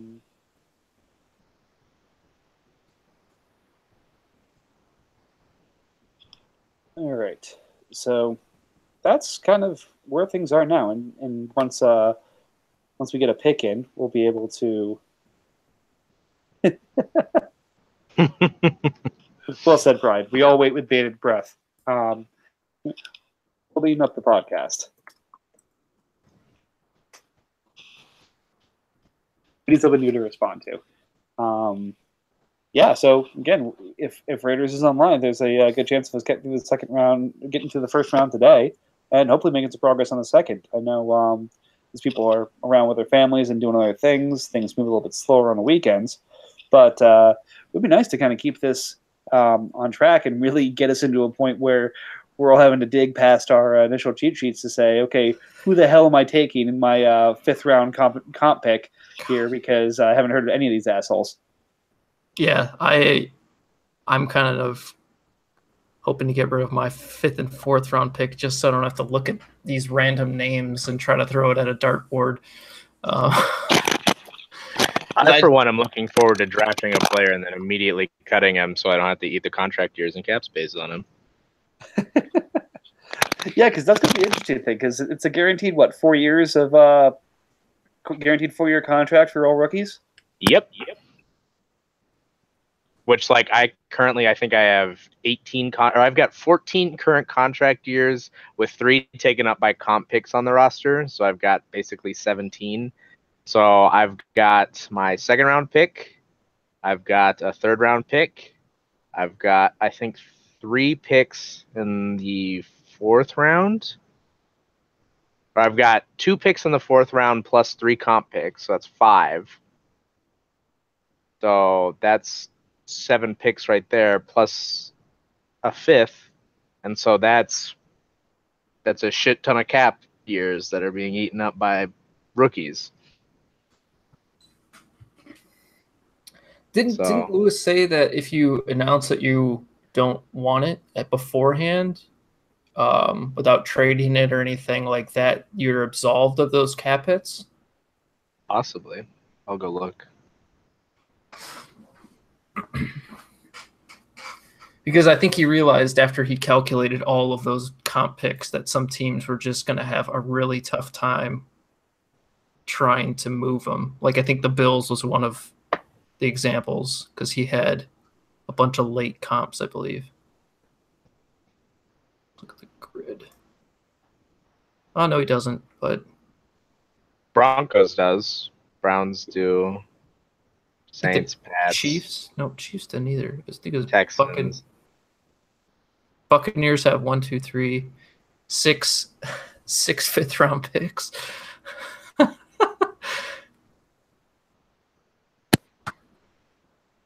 Yeah, I definitely think that might be something that we come together as a league on next year and or this year for next year and try and figure that out, just because I understand the value of having 4 cap years on those players, because if you get a guy that ends up becoming a valuable player in the 5th or 4th round, you've got a dude that's going to be on a minimum contract for 4 years that's going to put up points for you. But at the same time, you're shit up a creek if they don't, because then that's just 4 cap years you have to have open to take them on.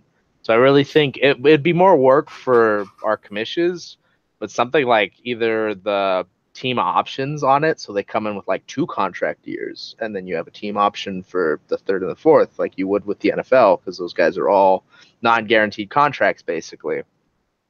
I think that might be a solution for it that doesn't leave teams really boned on the matter, but that'd just be more work for the commissions, I think. So we'll see. And I know I threw something together, and I think Cardinals did as well, that we have saved in another group chat. So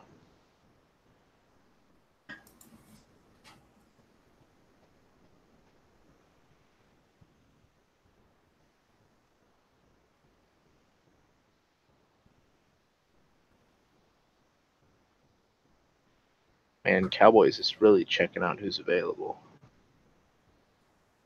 Dude's doing his homework.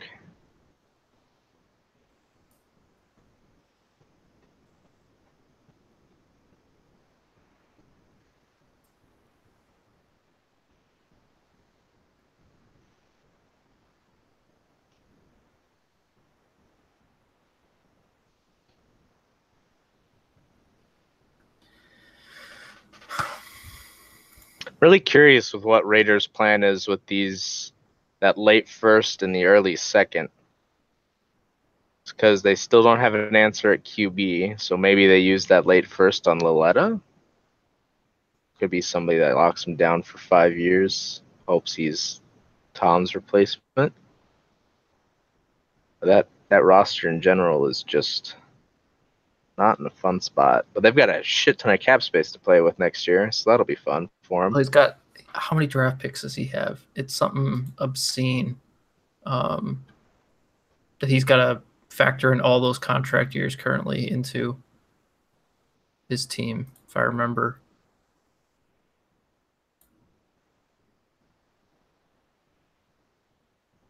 Well, let's see here. What's his original pick? 1, 2, 3, 4, 5, 6, 7, 8, 9, 10, 11, 12. He's got 13 draft picks this year. Damn. He's got 8 in the next 2 rounds. He just 13. My gosh, that's 40 something. He's got 4 picks in that top 13 if you include the 32nd and first. He's got 202, 212, 213, 132, 223. Definitely fill a lot of possible holes there. I think our boy Eric joined in here. Absolutely. He's sitting at a table eating with people.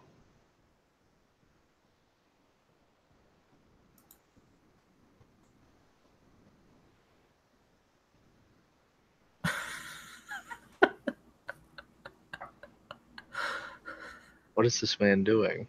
I wish we could choose to like show this over whoever's talking, but this is just like this is just like Friday. Driving home with his phone in the cup holder. Yeah, and then him going into his fridge and picking out his dinner, and got to watch all that too.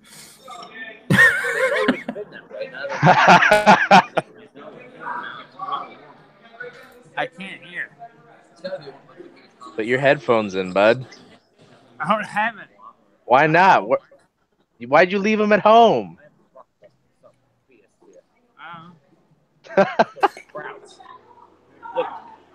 Yeah, I unfortunately missed out on the Eric fun Friday after I left. But add water to your dinner. Water's down. You don't ever put that shit on your pizza. You'll be did the Cowboys ever pick? He's still on the clock. He is not picked now. That's real lame. So you can stomach that shit. That's why they use. And he's gone. Michael, I think we're getting issues with your mic again because you're not. I see you talking, but you're not coming through. Is better? Yep, there we go. Yeah, I've got a mic that's on my cell phone headset. Anyways, don't need a headset. Wife's had a baby shower, so I can nerd out as hard as I want.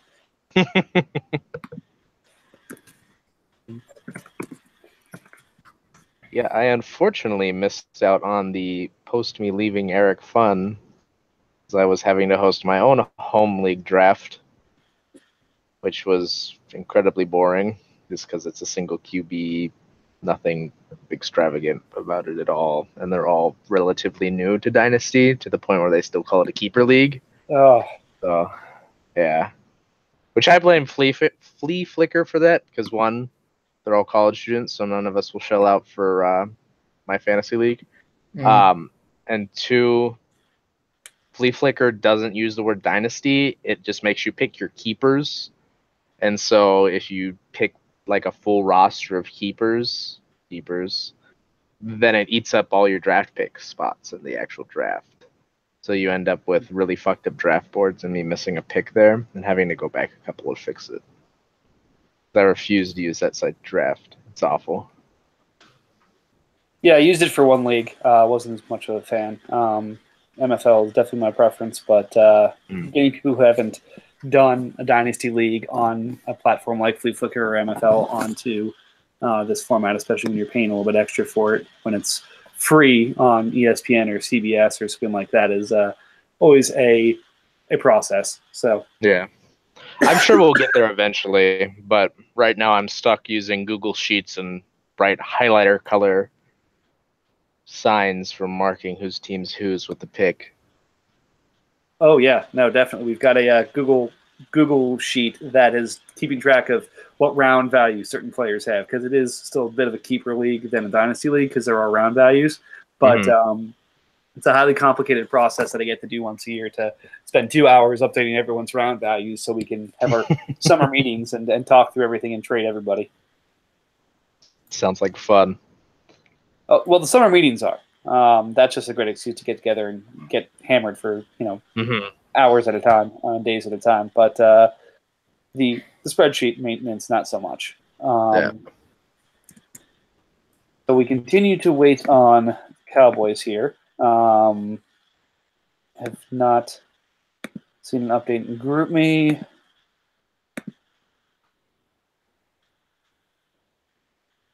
Loading again. Does not appear to be online and has not picked. So the fun continues. Eagles is another team that I think will be interesting to see what they do here, just because they'll have the 201 and then they have the 215. I think that's it for their second rounders. And I don't think they have a third. Oh, no, they've got 323. And they've got a third comp pick as well. So I'm curious as to how they're going to go with their team, because I know Adam and Seth, and I believe they're going for a win now this year, which is why they went with Barkley over QB, despite the part where Barkley's the best player in the draft. But they kind of, in my opinion, they've got a big hole at wide receiver, just because they've got Josh Doxson, and John Ross, and Jeff Janis. And we saw how John Ross played last year. Obviously, that's not a guarantee on how he's going to play this year. But I'd have my concerns there if I was an owner, especially at $11 million. And that's he's in tough water to even try to fit John Ross on his team, because he's got $5 million cap space, and John Ross is at $11 million price mark, so he'd have to make some moves before he could even get him. Yeah, I think that's somewhere where you'd have to I think Peterson's an easy cut. Lance Dunbar might be an easy cut. I don't think he's going to sign anywhere. They still need to sign their punter. But outside of that, maybe they try and talk somebody into taking Robert Ayers off their roster. Pay up with a pick next year to send that to somebody like the Raiders or somebody that's just trying to get more ammo for next year. But they're weak at linebacker at the moment, unless Ragland or Alex Anzalone steps up in New Orleans. So it'll be interesting to see what they do there if they're really trying to go all in.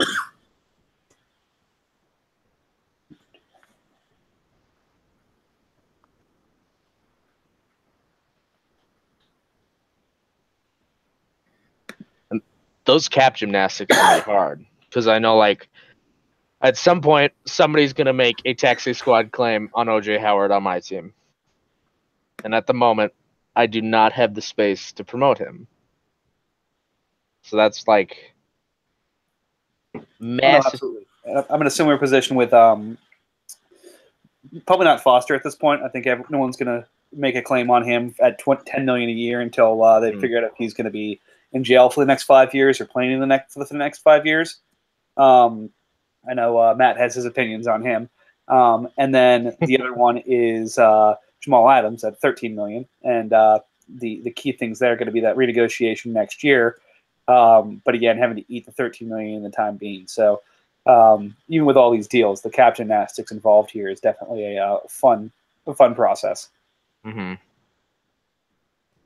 How many teams could realistically make a grab for people or players that high? Not too many. I've been more astounded by how many teams have played it really close to the cap. Like no one seems to really have budgeted like 5% of their cap to be there, so they can make moves if they need to, or cutting players isn't so severe of a thing that's needed from the standpoint. Like most teams, like I don't even want to look at the Patriots roster anymore because they have only like $1 million in cap space and they really haven't added much to their team. But most teams have already 9 to maybe 10 million. So some of those players are really hard to fit. Plus they have draft.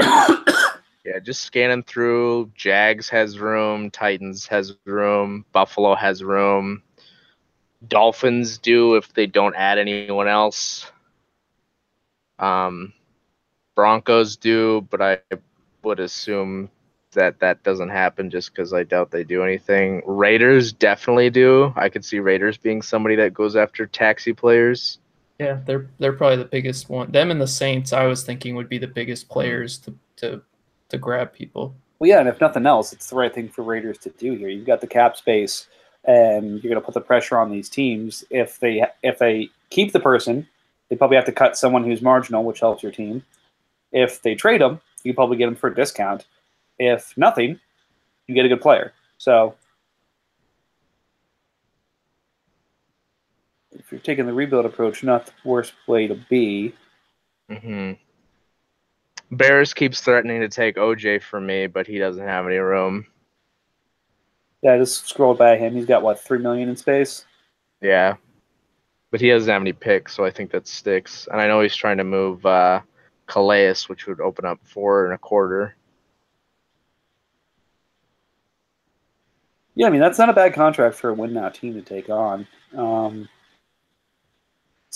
other thing I was looking at as I was trying to put some trades together, which is an interesting thought, is some of the teams that were competitive last year, it's going to be really interesting to see what happens to those teams. Like Buccaneers are a great example. I think they were in the playoffs, and if they didn't win the Super Bowl, they were in like the championship or something.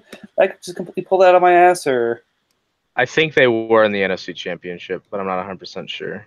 let me pull up last year. High message. I think they were Super Bowl. No, because NFC was Goose, which was Bears. Oh yeah, you're right. Yeah, because Goose won it. That's right. Because It was he him won't versus Santi. shut up about it. Let's see. The Bucks won that division and got the bye. Jets was the AFC team. So I'll Yeah, get back to Tampa what I was saying was the other about, NFC Championship. Yeah, like the team. Jets are the 31st pick. The Bucks, I think, are the 30th. They were the 30th. Those are the 2 picks I had. But what I was getting at is, if you look at the Bucks roster now, They don't have a quarterbacks QB. Are McCown and another person not of consequence. So, what happens to that team? Brett Hundley is the other guy. So I did Kelly's try. actively trying to get a quarterback or what's going on there. The Jets was another team like that where last year I think he was in the Super Bowl. This year, certain positions are questions for him. I He's got did. Goff, but then he's running Montgomery and Abdullah at running back. Like the bounce back is going to be tough to see unless something materializes over the next couple weeks. I did try to make a move with the Bucks for the 4th. He was one of the teams I was trading with just to see what he'd give up to make it a shot at Darnold at the 104. Yep. He didn't have any real draft capital to it, So I was trying to see if I could acquire some more established players while also trying to shed some of my cap constraints just to kind of give me some more value to it. But he was really interested in moving up, but he just couldn't pull the trigger on it. So yeah, he's going to be interesting to see how long he keeps McCown for. I'm sure he could have Lev Bell, Tariq, and McCoy, plus some of his defensive players are decent, could kind of hold him to be a middling team. I don't know if he's necessarily a contender for this year because he doesn't have those premium spots held down. Yeah, I think if he just really if he's getting 0 points out of the quarterback spot, I really think that screws them as a team. Like, you can only get carried so hard by the rest of the team if you got a position putting up donuts. No, exactly. So again, it's you know, we'll see where the the rest of the offseason goes. But I think I actually have Tampa's first next year as one of those. Yeah, so it'll be interesting to see what ammo he has to even get a quarterback here, because as you mentioned, Matt, Brian, the not having the draft capital to make a move at this point.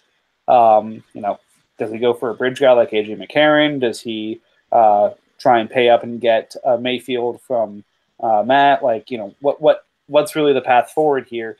Because not only your 19 pick makes it tough to tank or rebuild, as we may call it. There's no tanking. Best ball, so you have to set a lineup, but no tanking. But again, the options available to him are not as prevalent or not as expansive as I'm sure he'd like to see. Yeah, and he's in a rough spot because, like, even if you don't have the draft capital to make that type of move, you'd think maybe he's got some value players. Like I know some people were talking to me. I can't remember who it was. I wouldn't say names anyways. But like Allen Robinson, prior to him signing in Chicago, a lot of people reached out because they thought that was a really good contract for a guy that they think can be this guy. Hey, he might be a wide receiver 1 on less than $9 million a year right now.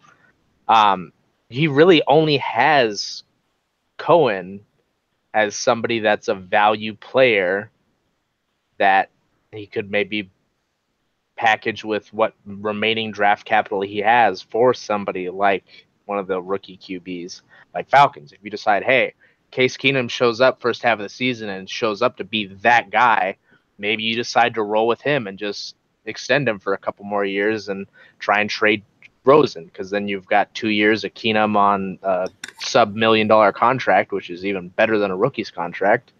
That gives you more room to play with. But even then, what's he going to do? Send you Cohen and his 2020 first-round pick?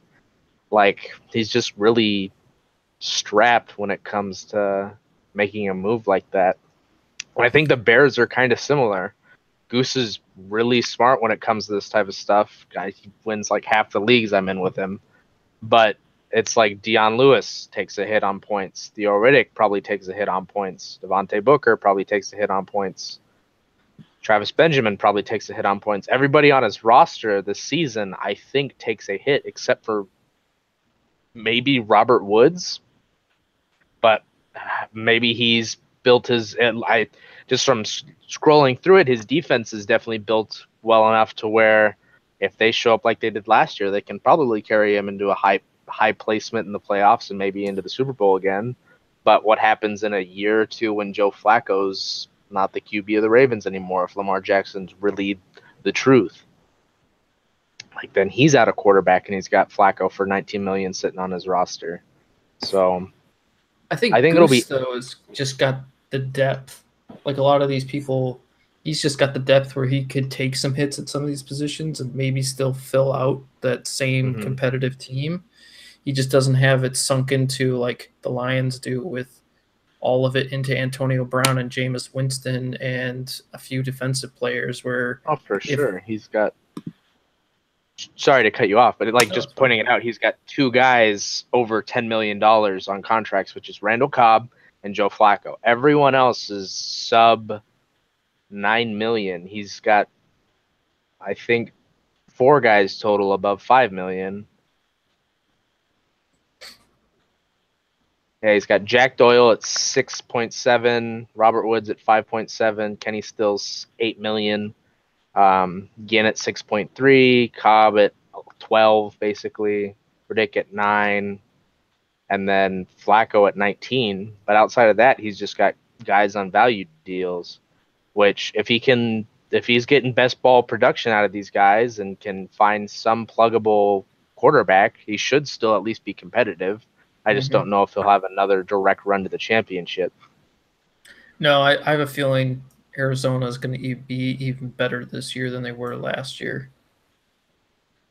Because he did have Tom Brady last year, but I think a whole season of Garoppolo and the price tag that he's at made him allow him to do other things. Oh yeah, for sure. Having the best QB in the NFL at $8 million is definitely going to be a shining moment for him. Definitely not a 49ers fan at all, by the way. Oh my God, I'm a 49ers fan and I can't even say that. I love me some Jimmy, but yeah, it's the love is Slight not hyperbole. too far. I've acknowledged the fact that I can like my team's quarterback, but I'm not going to own him in any leagues. I have him in a couple, and I've had people.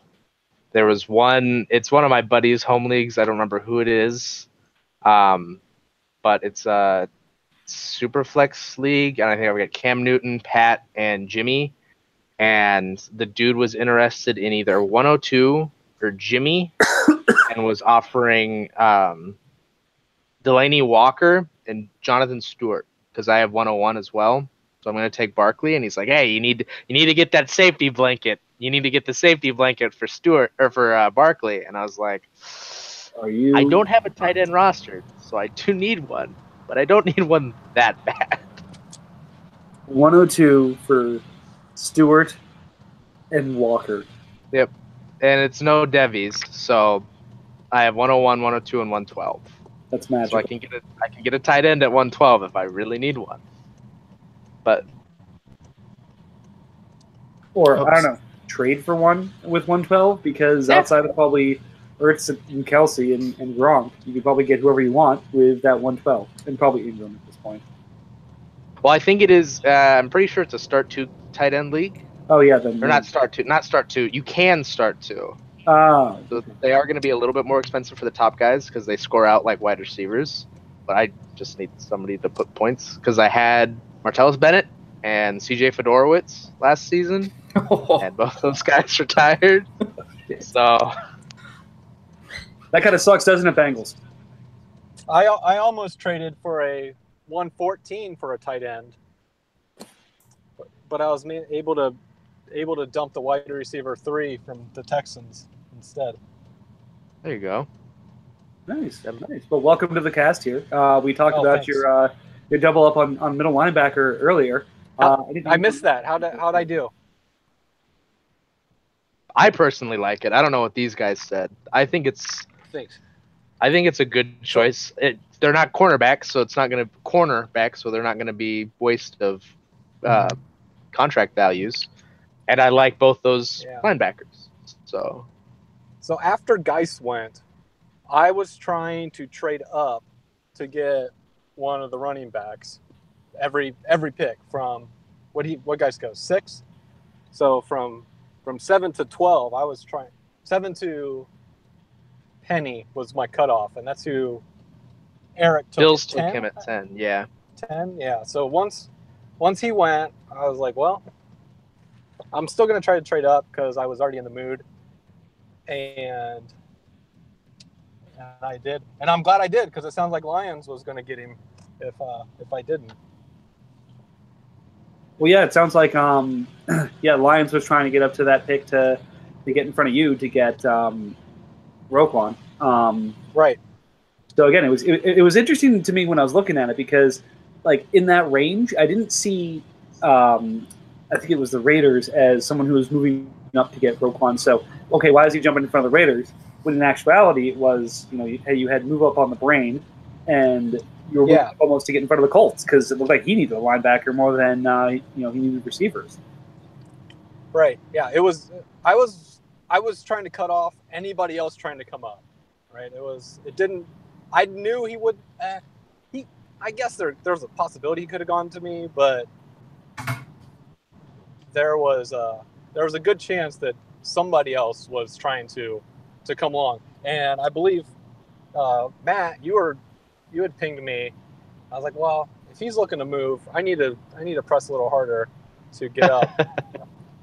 I was, but I was solidly looking for running backs, so you And don't have to worry about me grabbing yeah. Smith.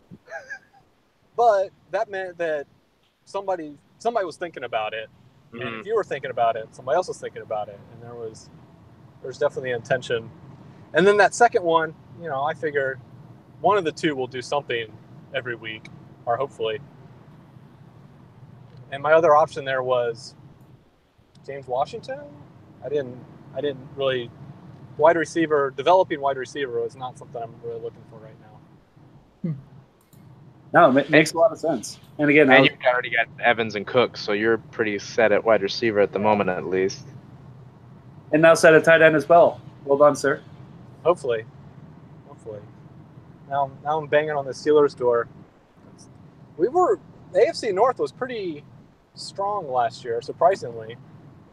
Yeah, I think actually everyone was above 500, if I remember correctly. I was Yeah, looking at it. Yeah, my pick was 14, and that's right on the cusp of the playoff. Ravens may have That's been not where you 7. want to be, but No, yeah, all of you were 500 or above. Steelers were 11-5, Browns 11-5, Ravens 8-8, you 8-8. So definitely the group of death to give it that moniker. But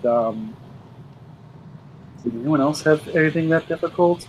No, I know the AFC West wasn't. We sucked. But yeah, Broncos jumped out to a nice start there. That team's not exactly in the same position it was last year. 15-1's nothing to shake a stick at. As hard as it is to go undefeated in the regular season. Refreshing here because Cowboys said they'd pick it a minute, and I haven't seen it in the load yet. And they do not look like they are on the site yet. So looks like there may be who's on the clock here? mistake. Cowboys currently are. Cowboys. Didn't you say he was going to? We got Cowboys. Yeah, he said that about 20 minutes ago. He said he was, I believe, sorry guys, checking out now at 12:33, and then around 1:10 or 1:10, he said picking in a minute. So I am Central Such- Time. So. Such a disgrace. I do love the fact, Justin, that if you were absolutely right. If you did pull what Matt pulled yesterday, and I get it, it's a weekend, lots to live, etc. But sitting there and occasionally checking in for 3 hours, like there would have been crucifixions. I know. It's all right. I'll take the heat. I can handle it. And I get deals done. I'm not gonna. If I'm sitting on the clock a long time, it's because the pick's getting traded. I'm not going to sit on the clock a long time and then pick a guy, just waste everybody's time. No, I'm moving a pick. Yeah. No, as well you should. Again, that's what's killing me right now. Is these guys are taking 3 hours to pick a guy in the middle of the day. Yeah. Well, yeah, in a draft like this, I'm not going to pick unless I'm in front of my computer because I got my board up here. But if I'm just casually out, it's not like, oh, let me just scroll through here and I of course know based off of MLFL's rankings, this is the person I want to pick. The first 15 you can get away with that, but after that, it's kind of like, all right, now you got to take a look and be serious about this. Well, and now that we're into IDP guys a little bit, they're not really ranked in MFL to any significant order. No. Yeah, it's going to start to show who's done research outside of MFL and who's got their board set and who doesn't. Well, I tell you what research I did. I listened to Sticky Z's podcast and picked the guy that whoever his other guy is. I picked the guys that he liked. So, Okay. Tom? Yeah, Tom. Yeah, the British guy. Is he British? I don't know. Yep. Yes. Sounds pretty. I just picked his guys. Sticky was actually just in Britain. He did a whole European tour thing. So I think their last podcast was done from Britain together. Well, that's really It's cool. pretty neat. it was before the NFL draft, so it was. Oh, Yeah, the way. Pick is in. Let's see. And Ooh. there goes Anthony Miller. All right. Spicy. No, that's pretty early. Yeah. Does he need wide receiver, Pat? Yes. Yeah, probably is one of his more positional needs. Yeah. He had Adam Thielen, Yeah. and Kelvin Benjamin, Philip Dorsett, Ricardo Lewis, Amir Bird, Terrell Pryor. Now he's got Anthony Miller. Anthony Miller's going to make me drop Kevin White in every league I own him in. Such a shame. Yeah, I was a big White truther. It's been sad to see him drop. Gotta go down with the ship, though, so that's all right. Or you can just pick him up and cut him a couple times, like I have in a couple leagues. Oh God. Yeah, one of the first leagues I joined when I made the jump from keeper to dynasty. I started out my 1-2 wrap by taking Devontae Parker and Kevin White. Doing great. Do you still have them? No. Well, I still have Parker. I don't have White. White I moved last year to be able to get Drew Brees. Parker I still have, but luckily I learned a lot that first year, and my team's in a little bit better shape now than it was then. But yeah, that was not the way to start the draft that I thought I wanted to, and hey, it was a great idea at the time. I was picking the next AJ Green and Julio Jones, and yeah, it hasn't quite gone that way. In the couple leagues that I have Parker in this year, I was trying to move him for one of those like 110 picks around that range, and no one was interested. I'm like, all right, I'll hold for that, I guess. Yeah, no, I think Parker right at that 1-2 wrap of leagues is probably the right about price, and then White, who knows at this point? He's so buried behind. I've seen him cut in leagues in the fourth, fifth round for making way for rookie picks. Yep. All right, so I am on the clock. Just sent out a note in chat for best and final offers for trades before I make my pick, but I have a pretty good idea of who I'm taking here. I'm going to jump out for a second. I'll be back in about 2 minutes. While I'm out, Justin, if you want to jump in and talk about anything else from the first round thus far that we've been covering, or things you've been hearing, or otherwise, by all means, as the new member of the show here, carry us some content for a little bit, please, sir. I'm added content. Great. So we went through. You guys went to Niners, and then you probably caught up to the rest of us, or we caught up to where the draft was. I'm surprised how much wide receiver has gone as early as it's gone. It seems like in this league, when we're working on that 4-year window, that there were not many year one wide receivers from this class. So the idea that we got guys taken in what's effectively beginning of the second end of the first seems like that's where you should be getting your IDP guys or trading back. And I haven't seen really trade backs there. I didn't think about that for the wide receivers. That I guess they kind of hold the same sentiment as tight ends, that sometimes they just take longer to develop, and putting that kind of high draft capital into them, you're not going to maybe maximize those years of production out of them on that rookie deal.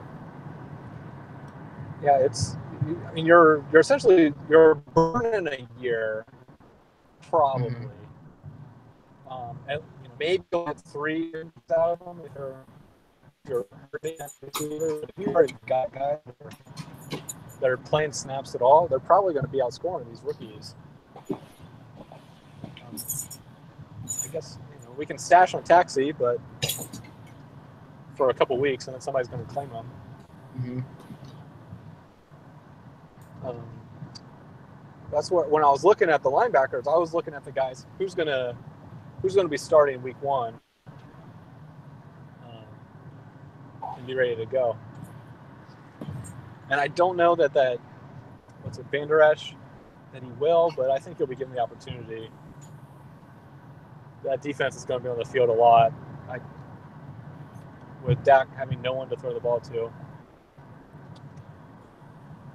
No, definitely. Unless it's Mike Gallup, and you probably already mentioned him.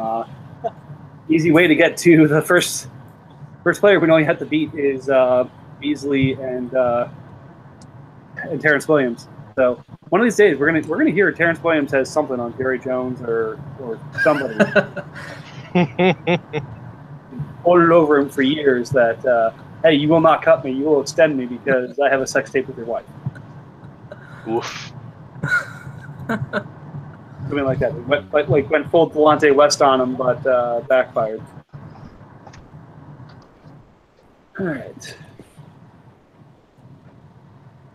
Justin has decided to go off a video, so he's not going to. I'm getting into the rural internet zone. I'm driving home, and I'm almost to the 4G area. So I live in the country.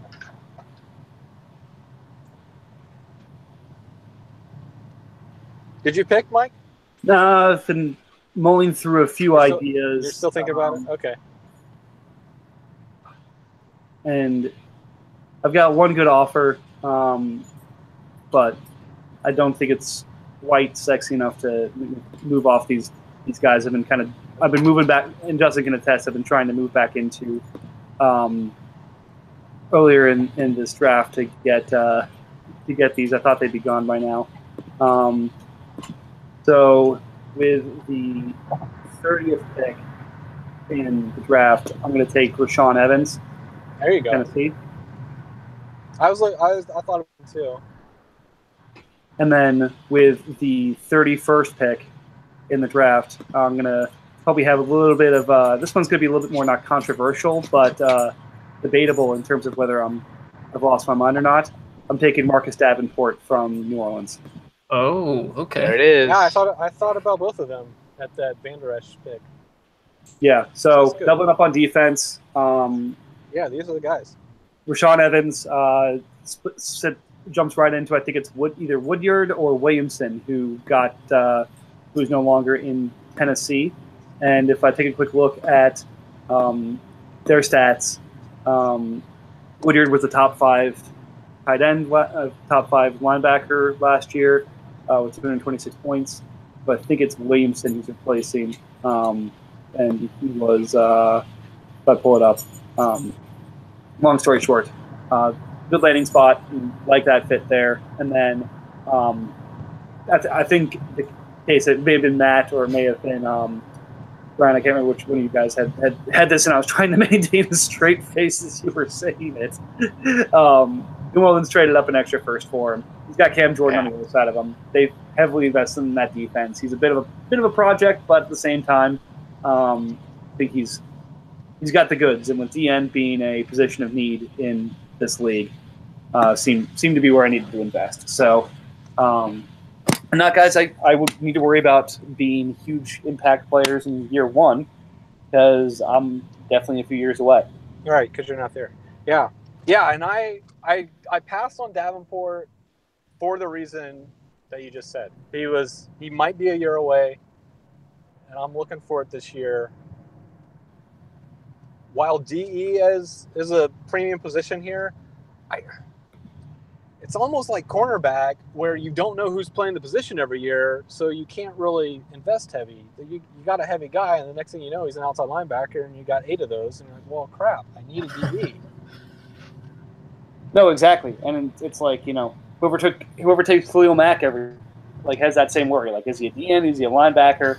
So like I said, I had one other person I was considering in that spot.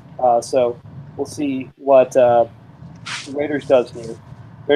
But And actually, I thought that's who who's taking. I thought Cowboys were going to go a different direction than Anthony Miller, but not going to be too upset that he didn't. But yeah, now Raiders are on the clock with 2 of the next 3 picks, so hopefully he's around. Because this used to be Clegane, for those of us who know him from Game of Thrones. Rip Clegane. That's right. It gets you a discount in some leagues in terms of certain players. Now it's Ronell. Has anyone played with Ronell before? Or? No, I have not. sir. A bit of a wild card here. We'll see what where he ends up going. All right, yeah, because really I was trying initially to move up Justin to your pick to get in front of 49ers because I thought he was going to end up taking Davenport. So because he has that need at the end. But either way, we'll see how this goes. But I am off the clock until the 3rd round, which is going to be a whole lot of fun with the needs my team has. So as you guys mentioned, I'll be tracking the draft and wondering, all right, how far down my depth chart is the wide receiver 20 or the linebacker 10 who I wanted?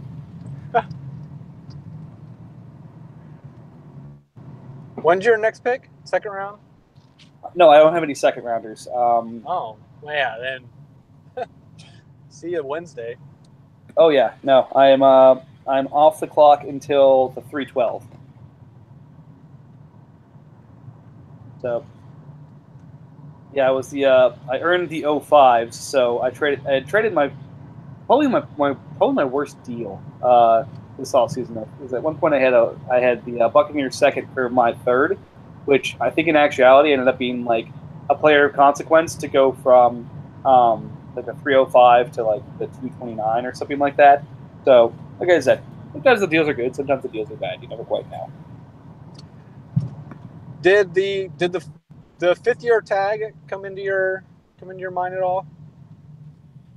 So we were talking about that, and it's interesting here because at certain positions, like the positions you wanted in the NFL, like corner, quarterback, stuff like that, unless you're talking Kyle Lauletta, you're probably not talking quarterback here, and that's probably a bit of a reach as things sit right now anyway.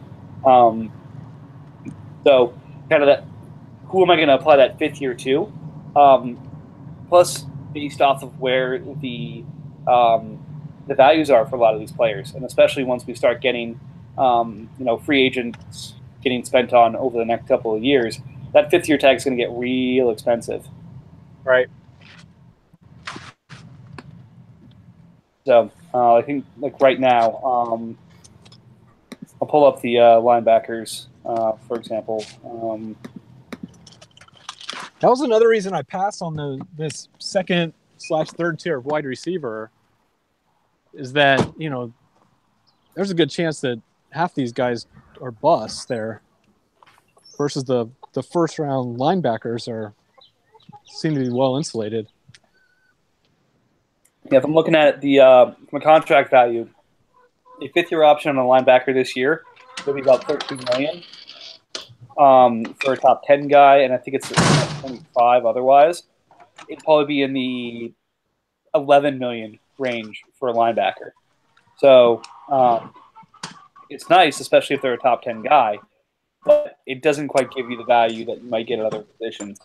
But like the quarterbacks, for example, where it's going to be interesting because I think the way we have it set up is it's the average of the top 10 salaries if they're a top 10 pick, which would be about $28 million. So that 5th year is not even as valuable in the way our league set up for real NFL. So again, it's tough because I think we're probably gonna have to take a look at that before this year's rookies hit that 5th year.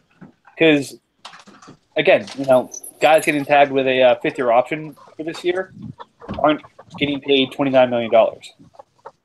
Right. So Right. I think this goes to my overarching issue with how we just do extensions to begin with in our league. And I think it needs addressing in some form or fashion just because the way we have it scaling by percentages, like if an early 2nd round pick hits here, so if you get a person at 201 they have almost essentially that same value as the late round first, you kind of assume.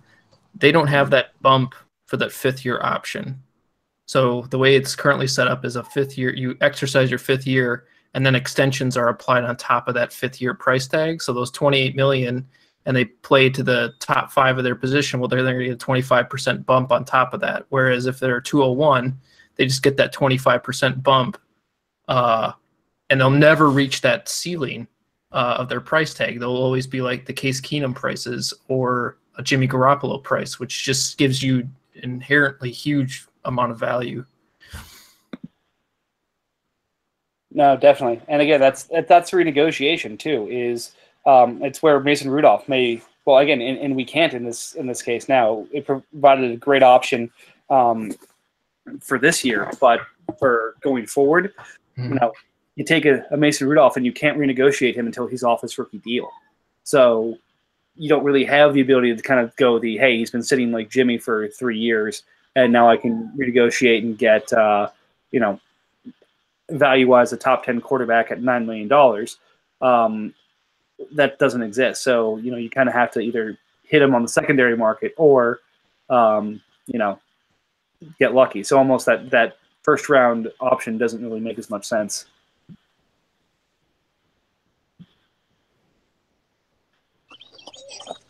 Where's my pigs? Nice. Have you named any bacon yet? Have I named bacon? No, I mean, so back in high school we had pigs and we had to name them because we were doing a bio class, and a couple people got a little creative with theirs. Like we had one who had a chicken named Chick, or basically named him like Tyson or stuff like that, and then named their pigs Bacon, stuff like that. No, the big one was Lady, and the little one is Baby Girl. I'm not very creative. No worries. So let's see. That puts us at 132 here, end of the first round. But one of those is ready for the Collusion Cookout. Is that happening this year? I'll have it anytime. I got meat ready to eat. Let's see here. So whenever Colts drives his big rig into my driveway is when we'll do it. Yeah, that's the one thing I haven't been able to figure out how to swing yet. The group of friends I have from college that we have a Dynasty League, and we get together for a weekend every summer and drink someplace, which is a lot of fun. But again, I can make that point as, hey, Mike's hanging out with a bunch of his friends from college. Who cares what he's doing? Like that's what the wife can say. Like, oh, where's he this weekend? Well, he drove to rural Ohio to eat and drink beer with a bunch of people he met online. Sounds like I basically joined the cult. Yeah, that's all right. Yeah, exactly. You know, I'll stay away from the punch. Well, you know, there's people that we call them hippies, but they go all around the country following music bands for the summer. Yeah, exactly. At least you have a job. It's okay to disappear for a weekend. That's the idea. All right, so 32. Sounds like Miami's texted the Raiders to see if he's interested in picking today. Can I ask? I'll ask one question since we were one pick away from completing this round. Is there any picks that you guys feel was a huge reach, or is there a pick that was probably the worst pick in the first round in your opinion? Ooh, worst pick in the first round. I'll say it, and I kind of alluded to it earlier. I really don't understand the Nyheim Hines pick. I get that he's your guy, but I don't think he's the best running back available. I don't think he's the best offensive player available. I don't think he's the biggest need for the Browns, and you know, it doesn't make sense to me. Like, use the pick to help clear cap space, or take a guy with a higher ceiling at the position. What's Hines' upside here? He's got Mack already entrenched. He's got Wilkins there as well. You know, he's a sexy name from the pre-draft process, but what's he going to do to help your team when you owe Alex Smith $10 million and don't have a quarterback if you don't sign him, and your best linebacker is owed $10 million and you really don't have a linebacking core if you don't sign him? So I would have liked to see him go either Evans if he kept the pick, and get that linebacker. So if he needed to pass on Davis for a year, he could, or use it to move one of those players. Again, it's not that I don't like Hines. It's just in drafts, I'm seeing him go in the 3rd and 4th round. So in offense only. So if that's the kind of player you're taking at the 24th pick when you have other problems and other needs, that just doesn't make sense to me. I think we'll look in hindsight and see all of these tight ends were taken too early. Mhm. I don't know. I think it's a. I think Gesicki might be fine. Taking think them actually- in the first round too. We're not. Well, are we scoring points on blocks? Well, I think Gesicki's going to be used more like as a slot receiver unless as a tight end. So I don't think he might look like a reach for a year or two, but I think once he does the whole tight end 2-3 years start showing up thing, I think he'll be fine. But I definitely think Texans could have traded back out of that and gotten him later. I don't think any other teams were really at risk to grabbing him there. So it might be a reach in that sense, but I don't think value-wise for the pick it's much of a reach. But I may be totally wrong. Well, and we're going to see in the next year or 2 years, the value is going to. There's going to be a big swing as some of these top end contracts kind of go away. Mhm. Like I don't. Yeah, Gurley. I'm not going to be able to hold Gurley a second year. Most likely, right? I mean, I guess I could pitch a bunch of guys, but that I just can't eat that for 2 years, 3 years in a row. And that means what? His salary is going to go up again to somebody. I mean, I guess it's just ridiculous. But these renegotiations are going to drive the salary down. And if we're doing smart renegotiations, you should be cutting $7 million, $8 million off your cap to get a guy to drop. I think I dropped $7 million renegotiating Evans. That's huge. Like that's a huge gain. Yeah, that's a whole another middling talent that you potentially add to your team on top of keeping your top end players that maybe misproduced 1 year. Well, and that pays for every draft pick this year for me. Like I didn't have to worry about filling any cap for draft.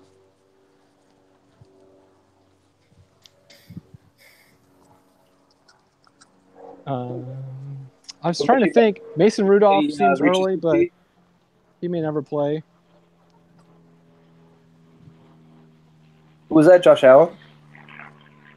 Josh Allen may never play. No, I say Mason Rudolph may never play. All right. I think I got to go.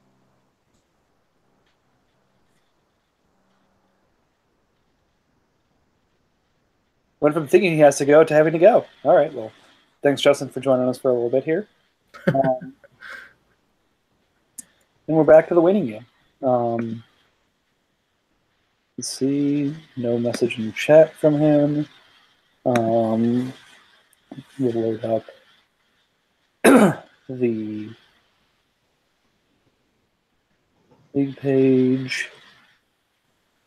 Is not yet on, although a lot of teams are. Ravens are on, 49ers are on, Seahawks are on, Jets are on, Steelers are on, and Cardinals are still on. So you got to wonder, is somebody trying to get 32? Is there someone still there that they want that fifth-year option on? But the question is, are the Raiders on? Doesn't look like it, but you got to wonder. Again, it's first thing in the morning for the 49ers, so I can understand. Or let me think, what time is the old Google faithful? What time is it in Afghanistan?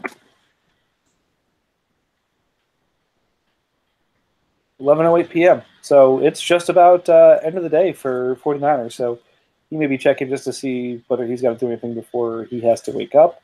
And then let's see. Ravens, Seahawks, Jets. Did Jets say in chat that he was trying to get back into this range as well, or? Mm-hmm.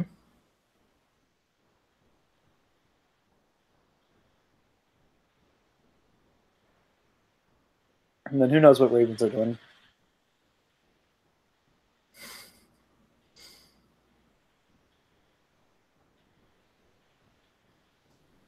All right. Well, I appreciate it, Mike. I had a lot of fun doing this. Got to hop off, but Yeah, I was just gonna probably close it down for now. Figured things would be moving a little bit faster than they are, but everyone seems to be taking the weekend off. But appreciate you guys joining. yeah, It was fun. thanks for doing it. Yeah, and we'll close out the first round next probably Monday or Tuesday, and talk about the second round probably later on this week. Sounds great. Thanks, fellas. Sounds like a plan. See you guys. Hope you guys enjoyed. Thanks for watching.